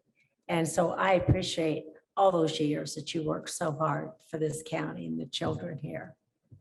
I would just say also, when I sit and I look at the council, I see you all, but I also see the people who come before you, and you're part of a long legacy. The Norm Andersons, Peck McClungs, Morris Binkley, David Hamilton, Joyce Poling. I look around here and I see those are people who've come before. Marty, you're still here. I can't even say, I would say Marty Hawk, but there she is. And I'm still here. But I note that I'm aware of how difficult your job can be. And having been 18 years ago, I was sitting where Molly was sitting. I want to say that I appreciate how much myself, what you do means to the people of this county and how difficult it is. I'm also aware that Jeff McKim will be leaving not this year, but next year. Is that correct, Jeff? No, I got 2 more. 2 more years. Well, Don't scare me like that. anyway, I just want you to know that we appreciate what you do. It means a great deal to everybody. And when you sit in those seats, you're sitting in the seats of some great folks who've come before and done the same thing. So appreciate that. Thank you. No pressure, guys. No pressure. More comments? I think that's good. I'd like to approve a budget. All those in favor of accepting the court's general fund budget request, say aye. Aye. All opposed, say nay. Motion passes. And now we have the lit special purpose. Thank you, folks. Thank you. Council, I moved open for discussion and review Fund 10000225, General Fund Courts, category request of In the personnel category, $3,409,837. In the supplies category, $29,051. In the services category, $743,332 for a total of $4,182,210. Second. Welcome. Hello. It's good to see you, Judge. Hello, thank you for having us. I'm going to let Lisa present because she knows a lot more than I do. And I'm here to answer any questions and do whatever, but thank you and good evening, and we'll quit talking so that you don't have to spend all night here. Okay. Sounds good. Okay, in this budget, I changed all the salaries per council's suggestion at the 5%. The only two things that I made any changes to in this is in the guardian ad litem. I increased that because the hourly rate increased this year. So I will need extra to cover that increase for next year. And in the special services, our mental health, as you guys have heard me say this over and over again, has drastically increased again. I have right now, we have 50,000 total in special services. As of today, $37,423.50 of that 50,000 has been spent on evals. And the rest, that I call them the non-evals, is only 7,700. I did check right now. I have 10 outstanding invoices that will be coming to me that have already been scheduled by the psychiatrists and psychologists. They average $1,500 each. So that's an additional $15,000. So when those bills all come in, I will actually spend $52,423 of my $50,000. So that is why I have obviously increased that, and I have done that in the juvenile budget also, which will, I'm sorry, no, that's guardian items. I have increased that one here from just the 50 to 85. Again, I don't even know if that's even going to be enough for next year. I know I did speak to my two liaisons, Mr. Iverson and Mr. McKim, about asking if we want to separate those out like we did a couple years ago when we had my guardian ad litems and my public defenders all in one line. I think it was Mr. McKim that requested that, and it was approved, and we split that out to make it easier. So that is another suggestion. Obviously, I need that to be increased, or if we split it among the special services and the separate mental health. But that's, What was the second, the two categories, special? it's special services is what my mental health is in right now. Mhm. So instead, split it and give mental health its own line, and then special services will still stay special services. Got it. Okay. Questions or thoughts or emotions? Yes. Sorry, can you repeat how much you have spent of the 50,000 for the evaluations? Do you want me to include the 15,000 that are outstanding right now? Yes, please. That would be 52,423.50. And that's just for mental health evals. Got it. Thank you. And Michelle, do we have an existing line for mental health evaluations? Was that what you were suggesting the title would be? Yes. I just want to make sure I got it. And how much would that be? Well, let's see, I was asking for the 85,000, and I'm usually only about maybe say 10,000, I would say, in special services. So if I went 10,000 and then 75,000, at least it's a starting place. Yeah, I've just always found special services to be a particularly unuseful category as far as Well, my public, special- I mean, it's not your fault, that's just the name of the line. That yeah. includes my interpreting, that when the interpreter grant runs out, and the interpreter grant is only for certified interpreters. So the other part of called my non-evaluation part of special services is interpreting, shredding, settlement conferences, depositions, investigations, when we have an outside appointed public defender. So that's the other non-evaluations I have to cover in that category. I do like the idea of splitting out the mental health evaluations, if that is if we have a line that we could use, it's close.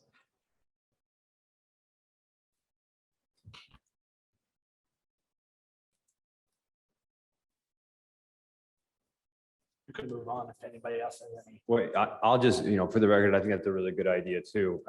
Especially if, these expenditures are going to be so significant, and it'd be good to suss it out.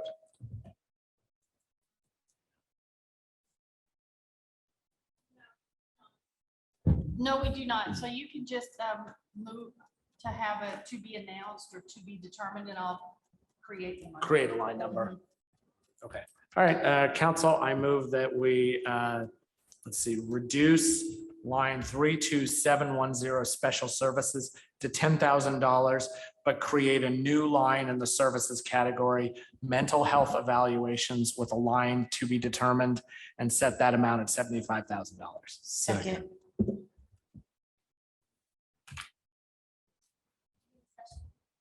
Any discussion on the motion? No? All right, all in favor of the motion as stated, please say aye. Aye. All opposed, say nay. Motion passes. Any questions or comments on the budget generally? And just since it's going to remain in the services category, there's no changes. So that it doesn't have to be reread.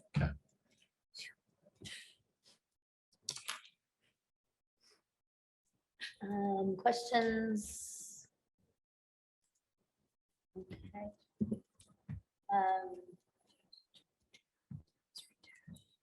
All right, well, in that case, if there aren't any other questions, we will go ahead and vote. So all those in favor of accepting the court's general fund budget request, say aye. Aye. All opposed, say nay. Motion passes. And we move to 8B.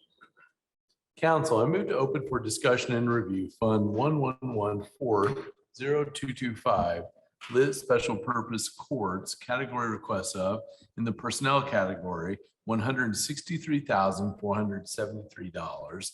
In the supplies category, $2,625.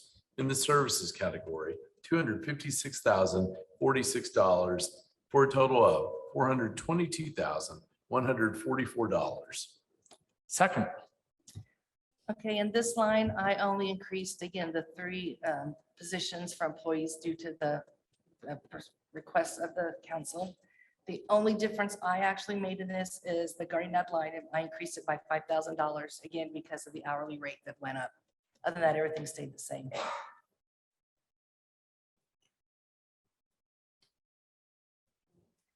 Any questions on this budget from council? No?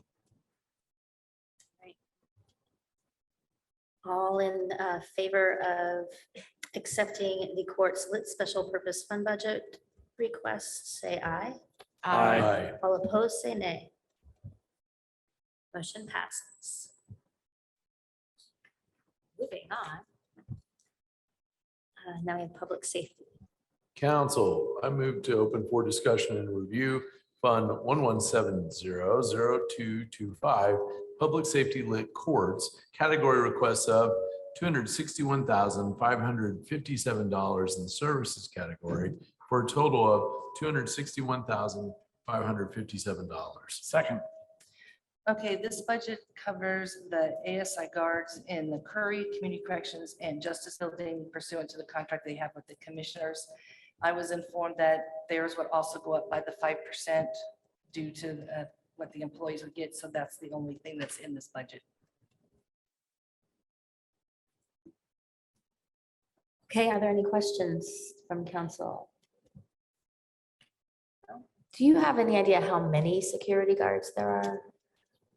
I know there's one in the Justice Building, 2 in the Curry Building, and 4 down at Community Corrections.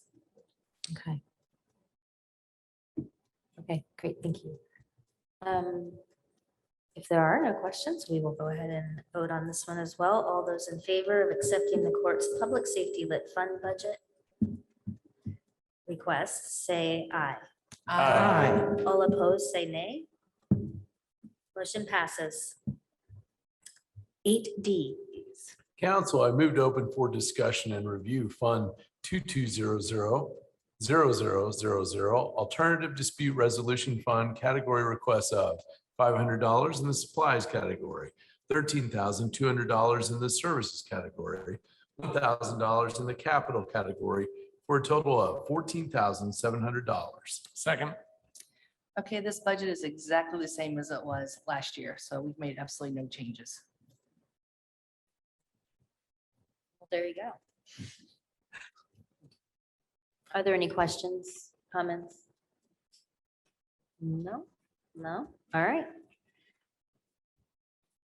All those in favor of accepting the court's alternative dispute resolution fund budget request, say aye. Aye. All opposed, say nay. Motion passes. 8E. Council, I move to open for discussion and review Fund 2511-0000 jury pay. Category requests of $24,500 in the supplies category for a total of $24,500. I think you actually meant services. Jurors aren't really supplies. but- Let me correct myself. Let's make that services $24,500 for a total of $24,500. Second. Okay, this budget is also exactly the same as it was last year. I made no changes. Any questions on this budget? Yes. I'm curious in general about what the trends are looking like in terms of jury trials. I mean, I know there were almost none for a couple of years. It would seem that because COVID is ending, or wherever we are with COVID, that the anticipation is going to be that jury trials will increase, only because we're going to have the ability to call jurors in who are going to be willing to serve, and we're not under the constraints that we are under by the Supreme Court during COVID. So it's always hard to predict, because jury trials are, by virtue of how they are, is that you can plan on a jury trial and then the parties decide that Judge Bradley was supposed to have one starting Monday and they settled. Judge Houghton has one that's going to begin Monday. And so by the nature of what they are, it's something that we try to predict, but it's difficult to predict. But we would anticipate they're going to increase now that we can put aside the concerns about COVID and start forging ahead to try to keep the docket moving. Thanks.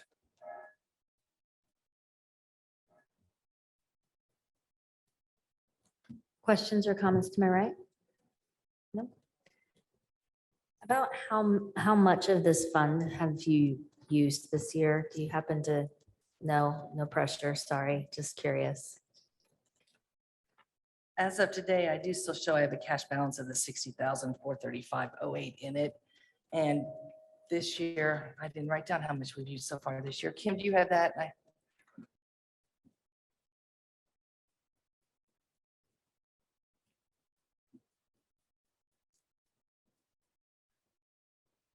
Because I do have juries in two places, in the county general and in this one. So, because a lot of times I've used both of them all up, so. Yeah, you've got a lot going on.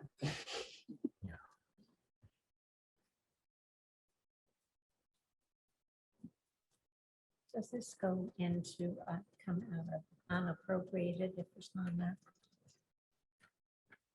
It's a good question, I guess. I think it might.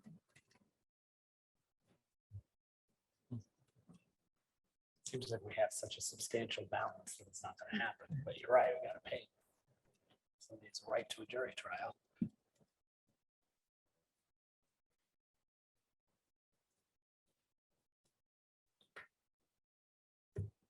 $60,435.08. And that's the. Well, that's the cash balance. That's cash balance. And what did you want? The expenditures? For the unexpended appropriation. is that what you're Unexpended. looking for? Yeah, Unexpended is 16,607.28.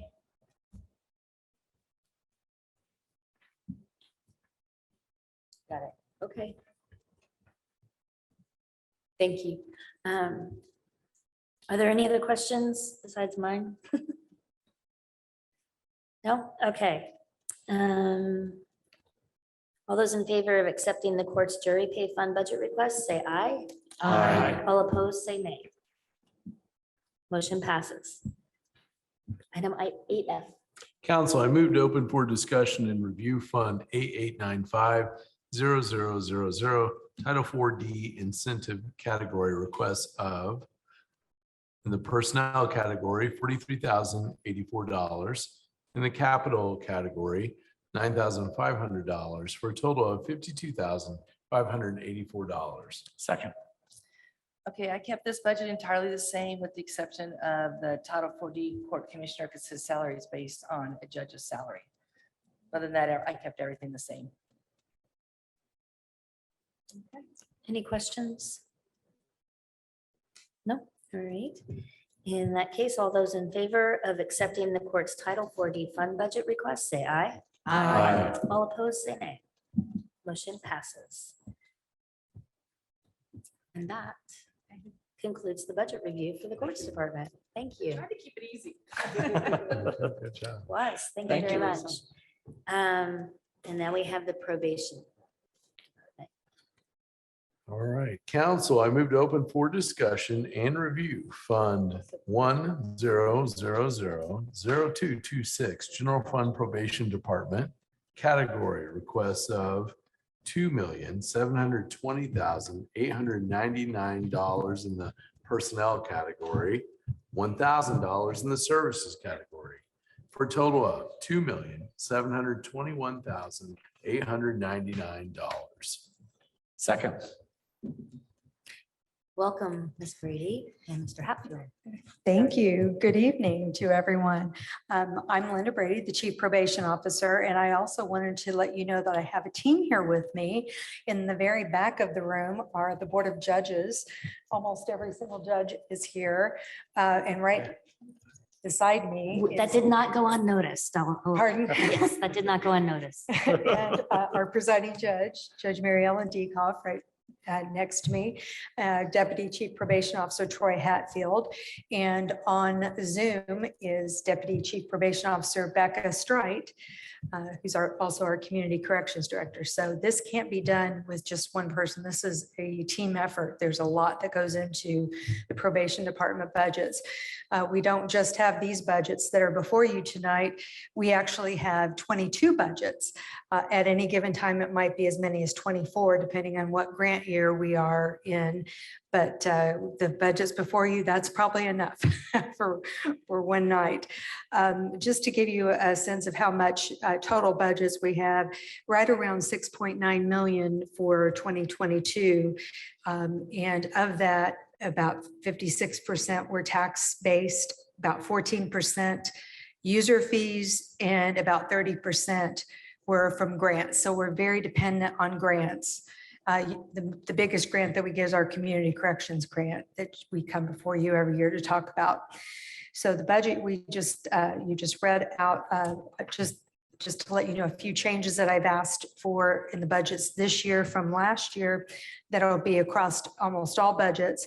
When we get to the project income budget, we'll talk about that. That's the budget that's married to the community corrections grant. The community corrections grant was flatlined, so the project income budget will be absorbing increases in COLA and FICA and PERF. When we get to the adult probation user fee budgets, we'll be talking about moving one probation officer out of that budget. And that's something that we talk to our council liaisons about. And that's been coming for many years. Anyone who's ever been a council liaison for the courts and probation knows that has been kicked down the road for quite a few years. The county, and so this budget we're talking about right now, the county general, our liaisons believed that the best budget to move the probation officer out of from the adult PUF was to the county general budget. So that's where we've moved one adult probation officer from the adult probation user fees into this budget. And then across all the budgets, we have, of course, 5% cost of living adjustment for all non-probation officer employees. And then for probation officer employees, a 3.33% cost of living adjustment, which is consistent with what the minimum probation officer salary schedule that is established by the Judicial Conference of Indiana. And then a difference across all budgets that have any probation officers in them is the request to restore county longevity for probation officers. And that we'll talk about whenever we get to those budgets. And this is the first budget that has that request in it. So the differences in the county general budget, as I already said, we moved one adult probation officer. So the line number for that is 14299. That's a new probation officer number. And then the longevity line now includes probation officers where it did it before. Those are the changes, the major changes. There is one other minor change in this budget. Normally, we just ask for salaries and benefits out of this budget and no 20s or 30s. But Lisa Abraham found out that our clerk is going to be ending a postage contract that we were part of, the court was part of, and probation was part of. And that she believes we have enough money to get through postage through November of 2023. So we requested Lisa's guess of about $1,000 to get us through the rest of 2023. And we're going to spend some time trying to figure out what we're going to do to replace the contract that the clerk currently has for postage for the courts and probation. That's the only other difference. And I'd be happy to answer any questions. Thank you. Thank you. Questions to my left, looking at you. Yes, I think it probably come as no surprise to you that I have concern that the council received information from council office as a reminder that there was some discussion about reducing those, the reliance on longevity for all of county government, and to be able to step that back and phase that in. There would be no longevity for any new hires and so forth. So I find it concerning that we would add more people onto longevity when we're saying to those people that's not in the probation department. Remember, probation officers' salaries is set by the state. We could always pay more. I mean, we could always pay more to, you know, the assessor's office or the clerk's office. We could raise salaries. But the state tells us, so they get a raise when no one else does. And sometimes the rest of us get a raise and they don't. And so Indiana County Council's legislative group, they're working toward, of course, we've been working on this for years, to say if the state is going to set the salaries and compensations for probation officers, they really should just take it over like they do judges and so forth. I don't know how far that's going, but certainly I understand you've had a lot of turnover. I think probably on the newer folks that's been just because who would want this job in this day and age? It's just getting more and more dangerous. I don't know how saying, well, but we'll start you out by next year, giving you an extra, what, $500 or $600 or something. I think if somebody wants to leave the probation department, they're not going to stay for another $500 or $1,000, whatever. But at any rate, those are my concerns, and I understand that many of you would like to go ahead and get them started on longevity, and then we'll just pull it back next year. I mean, what are we doing? It seems to me this was a discussion we should have had in a work session or with the elected officials. We still have that to be determined. So maybe this should be determined to be discussed at that time. And yes, I stepped right out there and made sure everybody's mad at me. So I've got broad shoulders along with the rest of how broad I am. So. No, if I can respond. I don't know because I'm not privy to obviously what discussions there have been amongst council about longevity across the county. No, I'm not mad at you, Councilwoman Hawk. We've known each other a long time, and your interest has always been for serving the people in Monroe County and making sure that the people in Monroe County were cared for. Our position is this. In 2003, which was before I became a judge, stop to think of it, I've been a judge as long as Judge Galvin. I don't know if I want to think about that, but anyway, in 2003, when the state mandated minimum salary for probation officers. The reason it was done, as I understand it, is because there were probation officers across the state who were barely existing on what they were getting paid. And the state believed that it was more fair to make sure that there was a minimum, to make sure that probation officers were at least being recognized with a minimum salary. And so in 2003, the council, the Monroe County Council said, all right, we'll do that, but we're going to not pay probation officers their salary. As I understand it, then at that time, there were, I believe, 3 steps for county employees. There are now 25 steps. There are 20 steps for probation officers. So that has changed drastically. But to me, the most important thing about this is this. I have probation officers and community corrections officers that have worked for this county loyally, with dedication, and with commitment. They have done it through COVID. They have done it through all kinds of things. They come to work, they do it, they deal with our people, and we say to them, treat these people with compassion, treat these people, meet them where they are, take care of them, take care of their needs, recognize them. And then we are saying to them, but however, you're not going to get treated the same as every other employee in the county. I get that they get minimum salaries, and sometimes it's more and sometimes it's less. It just depends upon what's happening. They've dealt with that. But to me, the longevity says you are an employee here. You are important to us here. We recognize what you do, and we want to recognize that. And to me, and to us judges, that's very, very important. It's saying to them, you are part of what we do.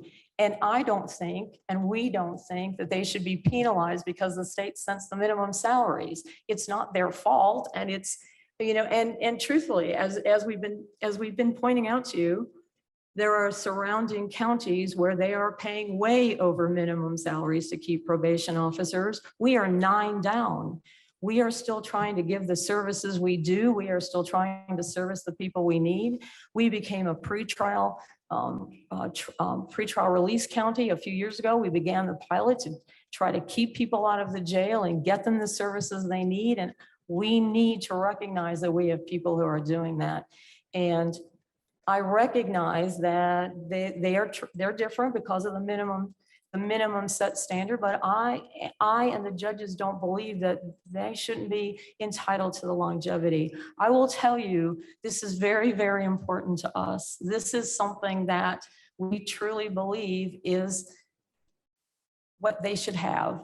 And we are asking you to do that, to recognize that these employees are this important and they should get this longevity. It's not a great amount of money. It truly is not when you look at the budgets, but it is going to mean something to especially the people who have been here a long time. And we're having difficult time finding probation officers, as everybody else is, having trouble finding people. But we just lost a probation officer to Brown County. And when I was at the judicial conference and I saw that judge, I was like, do you feel bad? And she was like, no, I don't feel bad.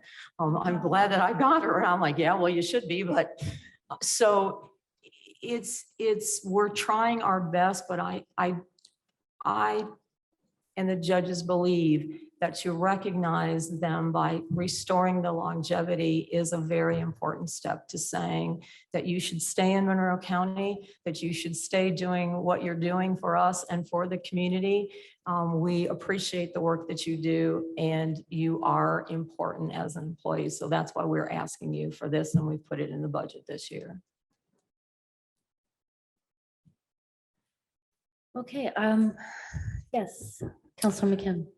So, on the longevity issue, I know I'm probably in the subsequent comments, we'll hear a variety of opinions on whether or not we should phase out longevity overall. I just want to make it clear, there was I think Councilor Hawk made a comment about new employees possibly no longer getting longevity. I just want to make it clear that that was simply one of a variety of policy options that came out of the council office as possibilities if we wanted to phase out longevity. There's been no, right, I know, it's just, right, I know, it was just one, right, it was presented as one, one of a number of possible options if we wanted to, which we haven't had that discussion. So I just didn't want anybody to think that suddenly new employees were not going to get longevity.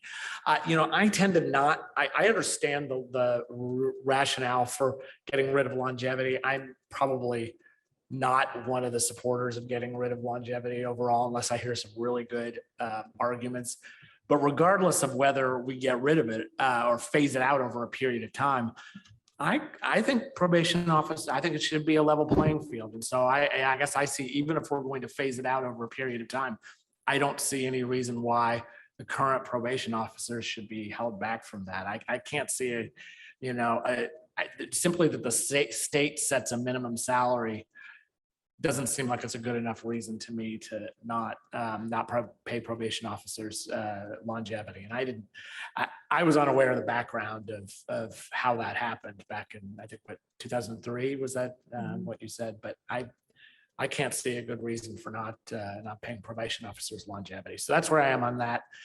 I totally support the moving of the adult probation officer into the general fund. I think the more we get away from user fee funded critical justice positions, the better. And I'm pretty much always going to vote for that when the time comes. Other comments from, yes. I was just gonna say, I mean, Judge Dekoff basically outlined it, and how I personally feel as the liaison to the probation department. I don't think there's really much to say, except for, we obviously know, like, just as, I mean, this is public safety and they're putting themselves on the line each and every day. And we get, it almost feels like daily, but it also seems like weekly updates as to, you're losing people to various reasons. And again, we've had this conversation countless times during these budget sessions that, Monroe County is not abnormal to the way that we are losing people. We all know that it's something that's happening all over. But I do think that we can set the tone for our folks here in Monroe County, such as our probation department, to let them know, as you had just stated, that you are valued and you matter, and we should pay you what you are worth. And so thank you very much for what you said. I've learned a lot of things from Linda as well. And I thank you so much for all of that. I still feel like I'm learning, and we've gotten lots of things. But again, there's really not anything else to say, but I will be supporting this. And that's all I have to say about that. Comments, Councilor Munson. So thank you, Judge Dekoff, for your explanations and comments. I want to throw out an idea that I had to make the cost of living percentage be equivalent. While I realize that the state set an increase for next year of 3.33%. We have been discussing, but it's not final, a 5% COLA increase. And if we want to be fair to probation officers, I think we might consider a special probation officer COLA of an additional 1.67% to equal what the county would be paying other employees. So that's just an idea that I want to share with my colleagues and have them think about. Councilor Iverson. Thank you all for being here, and thank you for your remarks. I think that what Councilmember Munson just said, I think is really important. I think we need a suite of tools to address the issues that you're facing, particularly as it's harder and harder to keep folks there. And I think longevity is one of those tools. I think we need to be creative about how we're thinking about this. But I wanted to read a little bit from an email that you sent out to all of us. And it regards the enhanced supervision units. And I think this helped me think about this in a clearer way, that just how skilled these positions are. That the ESUs, that's enhanced supervision units, supervise sex offenders, offenders convicted of domestic violence offenses, offenders convicted of committing other serious violent offenses, and offenders suffering from serious mental illnesses. And these are folks that are not eligible for mental health court. And I think you currently have 5 POs assigned to the ESU, and how many vacancies do we have right now? We just had another resignation for the end of November. So when he leaves in November, 4 of the 5 will be gone for the enhanced supervision unit. That is very concerning. And I think at that point, we need to be addressing, or at least thinking very seriously about a whole range of tools to make sure that we're keeping folks here and doing this really important work. And I'm sure you could spend a lot of time talking about different areas where there are vacancies as well. But I wanted to at least provide that context to say that that's where my thinking is. And I think the very least we can do is provide longevity tonight to just, to at least try and stem some of this tide. Thank you. Thank you very much for having this conversation with us. I think it's been very helpful, and I'm glad to hear the council talking about it. Judge Linda, we have kind of informally talked about this for a long time, and it has been on your radar even longer. And look, I've studied what the state does and does not do, and you can lose your mind watching that process and trying to find rationale. And sometimes they're smarter than us, and sometimes they need some help. But for the folks that live in this community and serve this community, if we can provide equanimity in how we treat them in their service, I think we need to do it. And in this case, that means treating these tremendous employees who really public service folks the same way that we treat other individuals. As Linda and I have talked before, different choice of my own personal fate, and I would have been one of these probation officers. Probably better off I didn't head that route for the people of the county, and maybe less service altogether. But if I were in that role, I would want to make sure that I, just as if I were before the judicial system, were treated fairly in comparison to others. And I think this is a good example of something we just have to do. I think it's a no-brainer. The other thing I want to say is your department, I've made this remark to you before, but your numbers, your data, the information you bring in here, there's an old saying, you could eat off the floors of that clean kitchen. And this is a good example of a department that does that, brings those numbers in, informs us, influences the state, goes and people model things after you all. And that's the kind of thing you don't always get. And so I'm very grateful we're having this discussion. And I like, of course, what I'm hearing. So thank you. If I can boast for just a minute, our pretrial is, Troy keeps amazing statistics, and our pretrial, the statistics we keep on pretrial release, at this time, those are the numbers that the Supreme Court and that the state is using, because we're the only county that has supplied those types of numbers, and the only county that has been doing the work to be able to provide those kind of numbers. And those are the numbers that are now being used throughout the state to encourage other counties to be doing pretrial and to be looking at pretrials. So sorry, I just had to boast for a really second, but It's quite all right. It's impressive. I don't need to repeat it, but I'm always impressed about the data that you bring. I have to admit that I had floated the idea of removing longevity from county employees because it wasn't my idea. It was in the WIS report and the recommendations last year, indicating that we essentially double dip longevity. Obviously, we're not dipping at all for you folks. And I do think that it makes sense to treat probation as we do our other own employees. I'm not sure how to proceed on it, and I don't have a problem with adding longevity back in.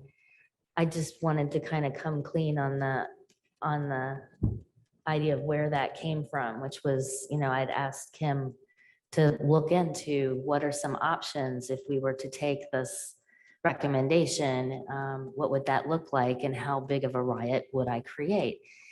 Apparently a lot of a riot was part of the answer, but I appreciate you all being here, and I wonder if, longevity isn't going to get someone in the door. And so, it will maybe keep people from leaving after a number of years. I'm wondering, what are your thoughts on recruitment and getting more people? And is there something we could be doing, the council could be doing to assist with that? That was something that, and I agree with you that longevity, just $500 or whatever it is for a 1-year PO, that's not going to keep a brand new person. But people who've been here a long time, to me, I see that as a reward for staying. And really probation has changed from, I've been here 37 years, and the way it was that many years ago to the way it is now, it's a completely different job. Probation officers now have to, they're not counselors, but they are teaching cognitive behavioral skills to their clients. And that is not the way it used to be. It was much more of accountability and have you done your drug test? Have you gone to treatment? And now it's much more, what are the skills you need to not come back? What do I need to teach you so that you can make better choices in your life? It's much harder to do. It takes a lot more time. So that's something that Peter and also Jennifer as our liaisons have said, that to bring this up as a start of conversation with the budgets, because we don't think this is the end. We think we're going to have to just start the conversation, because right now we have 9 vacancies, but 7 of those are probation officers. And I've been at one position I've had open since October of last year. And I just really am kind of at a loss. But at this point, a starting salary of $36,000 for a college graduate is just not going to cut it. And I heard Sam Crow speak the other night that the jailers were going to have a starting salary of $44,000, which I think is great. I can, my hat's off to him to get that kind of a starting salary, and that's fantastic. But I have to point out that probation officers have to have a 4-year degree, and the kind of college debt that people come out of school with, to say you're going to earn $36,000 and oh, by the way, you have all these responsibilities. $36,000 is just not, it's just a non-starter for people when they see that. And when they see that there's a range, they ask, is there negotiation? Can we negotiate? And I have to say, no, it depends on your years of service as a probation officer. So when they say, I just can't start at 36,000, and Department of Child Services, they start at 40,000, and that requires a 4-year degree. Indiana teachers start at 40,000. So I do hope there would be some more conversation for, especially looking at other degree. I don't know if there are other positions in the county that require degrees, but to have a degree and start at 36, you all can imagine, you probably know people who've been in college recently and who to say, okay, how do you feel about a 36,000 starting? People are just not, they're not even applying. And I probably haven't had, I would say in the last month, I've had 1 probation officer application. I advertise on Indeed and all the places that, I've had 1 application in the past month. So that's where I am right now. So I'm hoping this is the start of a conversation. That's interesting. I'm wondering, that makes me think about the lower end of your salary scale and maybe looking at that specifically and seeing what we could do there. I also wonder about advertising. I'm sure there are professional organizations and journals and things like that.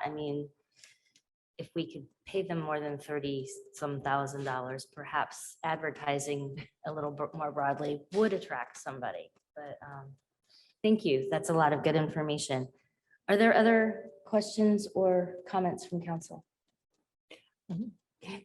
Just that when we speak with the folks at the state level who changed us all around many years ago, I remember what happened. I was 2 at the time. I think we need to make that pitch to them because obviously who's going to come in and be a probation officer when you're getting paid in the 30s? Now, I did look at that big fat booklet that we got. And so our probation officers, many of them are making a great deal more than what it says in that booklet.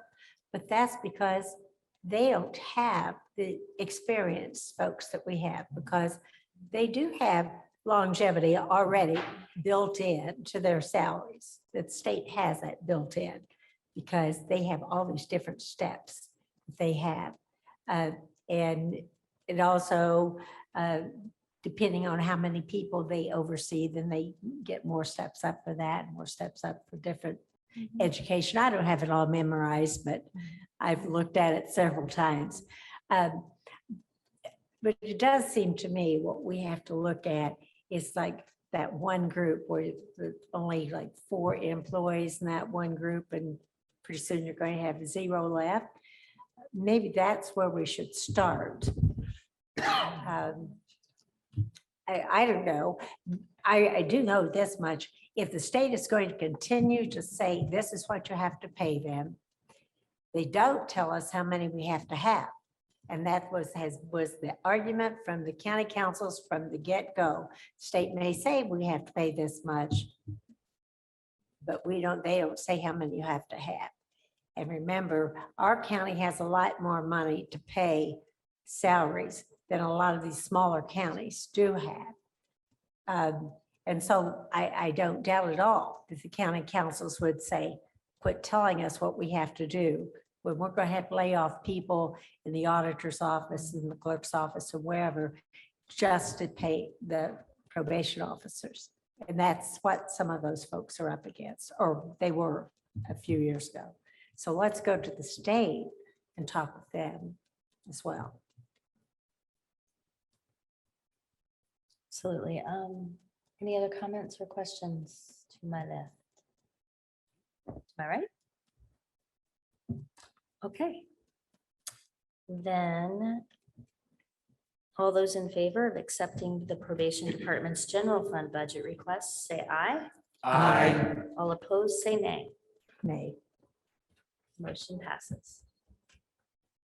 There was a nay, in case anyone's recording. Now we're at 9B. Council, I move to open for discussion and review Fund 11140273 Lit Special Purpose Probation. Category requests of, in the personnel category, $853,867. In the supplies category, $4,000. In the services category, $92,500. In the capital category, $2,000, for a total of $952,367. Second. Okay, this is basically our juvenile probation budget. And it also includes probation officer longevity. And other than that, it's the usual same budget as last year. All right, are there any questions? No? Other questions down to my right? Okay. We're on this one, right? I just don't want to read the wrong way. Thanks. All those in favor of accepting the probation department's lit special purpose fund budget requests, say aye. Aye. All opposed, say nay.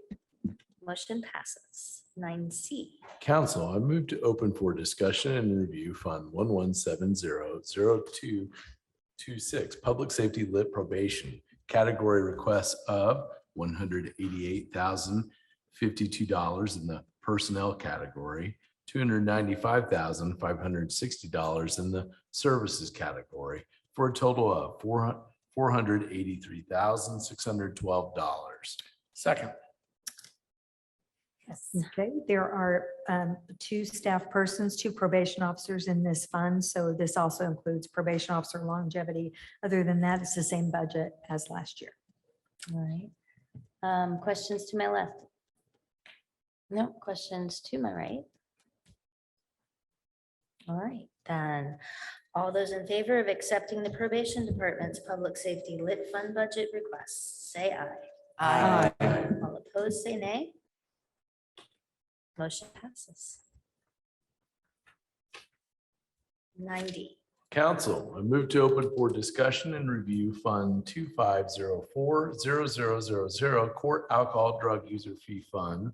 Category requests up $126,488 in the personnel category, $10,000 in the supplies category, $41,600 in the services category, $2,000 in the capital category, for a total of $180,088. Second. And this is our Court Alkaline Drug Services Fund, and it's a user fee fund paid by persons who are referred to our Court Alkaline Drug Program. And it only has 1 full-time probation officer in it, so it does include probation officer longevity. And just to remind the council, over the years, we've worked with you all to get persons out of this. Many years ago, this funded 7 full-time employees, and we could not sustain this budget, obviously, and depend on those kinds of fees. So it is sustainable with the budget that we have. Okay, are there questions about this budget? Yes. I'm sorry, and I should know the answer to this. What is AES Prime Plus? Okay, Alcohol Education School, which is Alcohol and Marijuana Education School that our probation officers teach for the prosecutor's pretrial diversion program. And the Prime for Life is an substance abuse education program that our officers teach. You might consider it like a level 2, a little more intensive class that we teach. Okay, thank you. But why is it in the personnel category? It's paid like a stipend to the officers. Oh, it is paid to. Yeah, it's paid to the officers who teach it, right? Exactly. Sorry, I should have known that. But Yeah, yeah. every year you notice something new about a budget. And that's one thing with the turnover we've had, we've lost some of the teachers, so we're hoping to train some more to be able to teach these classes, so. Okay. Questions to my right? All right, in that case, all those in favor of accepting the probation department's court alcohol drug user fee fund budget request, say aye. Aye. All opposed, say nay. Motion passes. 9E. Council, I move to open for discussion and review Fund 2506-0000 Problem Solving Court User Fee Fund. Category requests up $13,457 in the personnel category, $2,000 in the supplies category, $33,050 in the services category, $2,000 in the capital category, for a total of $50,507. Second. This is user fee fund generally funded by drug courts participants. And it's not used for a lot, but travel and training, so we can keep our problem-solving court staff attending national trainings, and also to the drug testing to keep the testing fees lower for the program participants. That's the main reason we use this fund. Are there any questions to my left? Questions to my right? Yes. Yeah, I was actually going to ask about the drug testing and why you kept it flat, and you answered it. So that's never mind. It's wonderful. Any other questions or comments from council? All right. All those in favor of accepting the probation department's problem-solving court user fee budget requests, say aye. Aye. All opposed, say nay. Motion passes. 9F. Council, I move to open for discussion and review Fund 2508-0000 Adult Probation User Fee Fund. Category requests of $210,339 in the personnel category, $5,000 in the supplies category, $21,000 in the services category, $2,000 in the capital category, for a total of $283,339. Wait, can you read that bottom line again? Oh, I'm sorry. For a total of $283,339. I show Yeah, 238, 339. Transposition. Transposition. Agree, Kim. All right, let me read that bottom line as a correction. $238,339. Second. Thank you. This is why it takes 7 council members and their staff, right there. What can- Okay. This is another user fee fund for adult probation user fees, and we've already talked about that this fund, we've been kind of kicking down the road. We knew that at some point, this fund was not going to be sustainable with so many probation officers' funds, salaries coming out of this fund, so we've already moved one over to the county general fund, and we zeroed out a line for I believe that is line 299, ends in 299, is zeroed out for this year. And then we do have probation officer longevity, and other than that, it's the same budget as last year. Are there any questions? Comments? Questions or comments this way? No? All right. All those in favor of accepting the probation department's adult probation user fee fund budget request, say aye. Aye. All opposed, say nay. Motion pass. 9G, please. Council, I move to open for discussion and review Fund 2509-0000 Juvenile Probation User Fee Fund.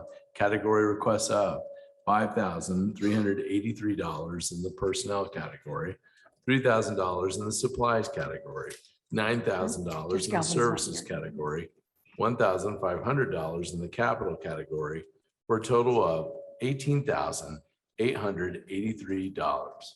Second. Juvenile probation user fees, just like it says. However, we are no longer charging juvenile probation user fees. I want to point out, I was just looking around to see if Judge Galvin was still in the room. I really want to give him credit. As far as I know, he's the first judge in the state to stop charging juvenile user fees. Anything that is a non-statutory fee for juveniles, he is no longer charging. And I really believe he's paving the way with that in the state. There's conversations at the state level about eliminating informal adjustment fees, which I think that's great, but we went further here in our county for even formal probation, for drug testing, for electronic monitoring, any optional fee that a juvenile would have to pay for being on juvenile probation, Judge Galvin is no longer charging. And that's per policy, which the Board of Judges have adopted as a whole. So that he led the way and the judges adopted that. So I believe they deserve some kudos for that. So we've flatlined the budget. We may spend some of it, but we're basically using the juvenile special purpose lit for juvenile expenses.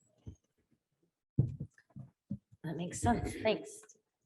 Yes, I really believe that everyone who's paying into this income tax and it raises a substantial amount of money, certainly makes up any small amount of money that would be reduced from the juvenile services fee. So there weren't that many parents who could really afford to pay it anyway. So it's the right thing to do. Good point. Any other comments or questions to my left? Yes, Councilman Munson. So with no revenue coming into this fund, is this the last year you will have this fund? We still have money in it. So if a juvenile, for example, came and paid, I mean, if they wanted to. That was formerly Right. set up to, Right, if somebody make wanted to pay payments. old fees or something Okay. like that, they are welcome to pay old fees. We won't turn them away, but they're not being held accountable in any way as far Okay. as being charged or anything like that. Right. Okay, thank you. But every once in a while, people they have a windfall. They maybe sell a home or something, and they, believe it or not, it really does happen. They come in and say they want to pay off all their old user fees from 20 years ago, and they do. Okay. Thank you. Any other questions, comments? All those in favor of accepting the probation department's juvenile probation user fee fund budget requests, say aye. Aye. All opposed, say nay. Motion passes. We are at 9H. Council, I move to open for discussion and review Fund 2510-0000 Project Income User Fee Fund. Category requests of $441,246 in the personnel category, $56,750 in the supplies category, $45,100 in the services category, $2,500 in the capital category, for a total of $545,596. Second. Community corrections user fees is what this is. And this budget, as I already mentioned, that our community corrections grant, it doesn't pay 100% of the salaries that I know of anybody in the grant. It pays some magical portion, and they don't just say it's 50% or whatever. It's whatever magical portion that the DOC pays. And then the rest of it comes out of the project income budget. And I know Becca, who is on the line, she knows this. It would be really nice if it was all 40% or 60% or some percent, but it's not. That's why we have Becca and Troy to do the math. And the judge and I do not do the math on that. And so this budget just matches the community corrections grant. It does include probation officer longevity.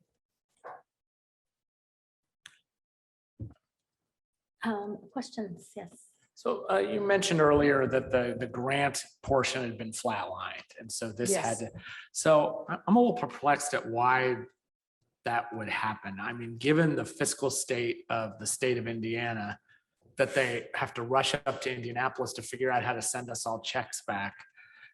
So, There's enough money. First of all, for this year, this was year 2 of the biennium. So we knew that there wasn't more money in year 2 of the biennium. So that was one thing.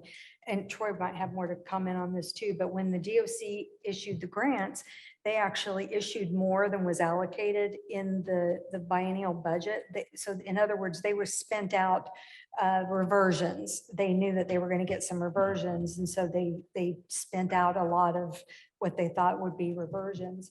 But at least a few years ago, we were told that the reason that the DOC did not ask for more money for these grants was because their priority was a new prison.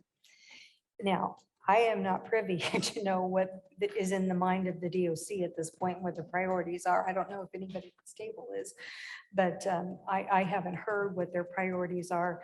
But we went on the state JRAC, which is the Justice Reinvestment Advisory Council. The DOC representatives who were there were very clear with all of us that the governor's priority was a new prison, and there would be no money, additional money asked for in the Community Corrections Grant. Now, Troy is now the president of the Probation Officers Professional Association, Popeye, and so he sits on the JRAC. And I don't know if there's been anything discussed about that, or if the DOC has said anything. Yeah, so far in my conversations with that group and that committee, we haven't heard any new requests. Sorry.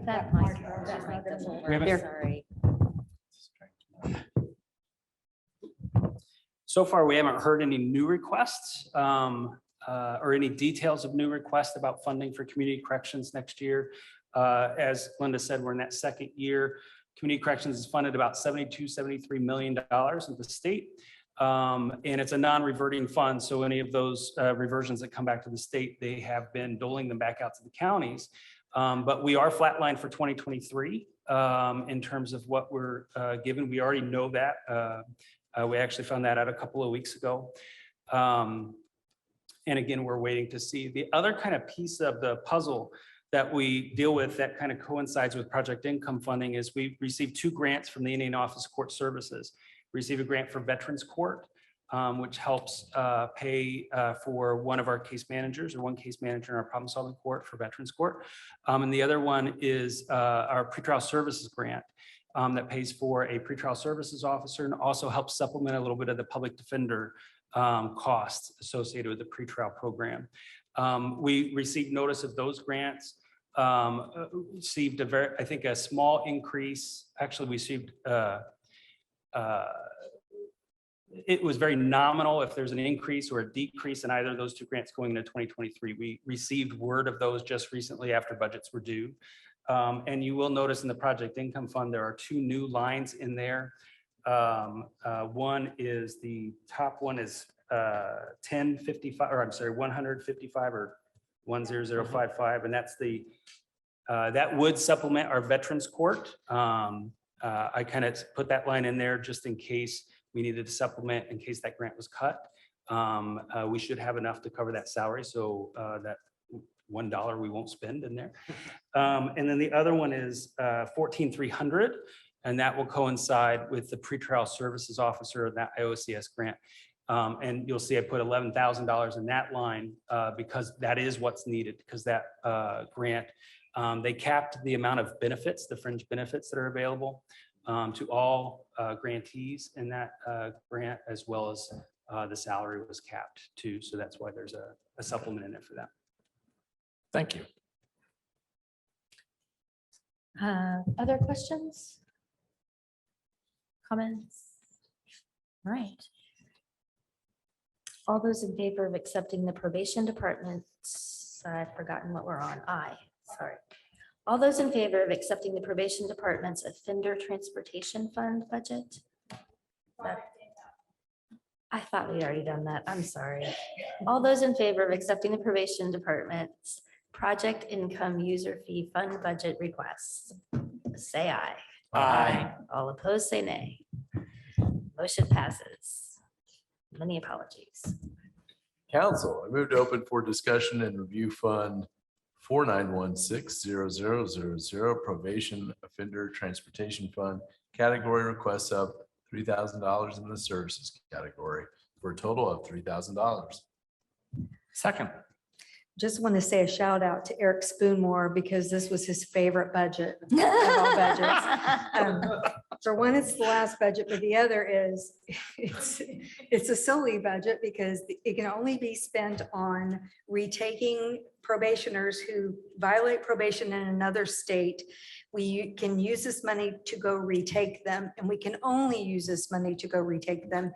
And we have never used this money to go retake them. It could happen, but it has not happened yet. So how is it funded? It is funded by the offenders who are wanting to be transferred to another state for supervision. They pay a fee, and I can't remember how much it is. $225, it's gone up, and half of that goes to the state and half of it stays in this fund. Interesting. And that's the law, yes. And so it just accumulates? Pardon? It just accumulates. Never used. Wild. Yeah. Any questions about this delightful little budget? No? All right. All those in favor of accepting the probation department's offender transportation fund budget requests, say aye. Aye. All opposed, say nay. Motion passes. And that concludes the budget reviews for the probation department. If I may, Councilman Iverson referred to it, there's going to be a mental health summit that the Supreme Court is putting on in October. What we were told at the judicial conference is that apparently the General Assembly is looking to make some significant changes to the competency laws, the mental health laws, to try to make things move quicker and to be able to be more cost effective. We're all hopeful that we're going to get some answers to some of the dilemmas that we found ourselves in. I know that the sheriffs across the state especially are very interested in what is going to happen and if there's going to be any kind of new treatment facilities or whatnot. And Also, to answer Councilwoman Hawks' concern, there is also conversations from the Supreme Court to the General Assembly about taking over some of the costs for some court personnel and court, where that's going to go, how long that's going to take, I don't know, but the Supreme Court has been pursuing that with the General Assembly to talk about trying to get some of the costs out of the counties and put it on the state. So we'll see about that. And finally, I and the judges want to thank you very, very much. And we know that you get a lot of requests and take a lot of time, and we appreciate your time, and we very much appreciate the longevity and what you do as well, because as we say to people when we go out of here, when I go, especially when we were at the last conference and people are making mumbling noises about their council, we don't. And we realize that we're fortunate to have the council that we do here in Monroe County and the ability to work with you. So thank you very much. And if we can ever answer any questions or do anything for you, please let us know. Thank you. Thank you. We appreciate it. Are there any final comments from any council members for the evening? Then meeting will be recessed until Wednesday, September 14th, 2022 at 5 p.m. And as a reminder, that's tomorrow. Thank you. Thank you. Thank you.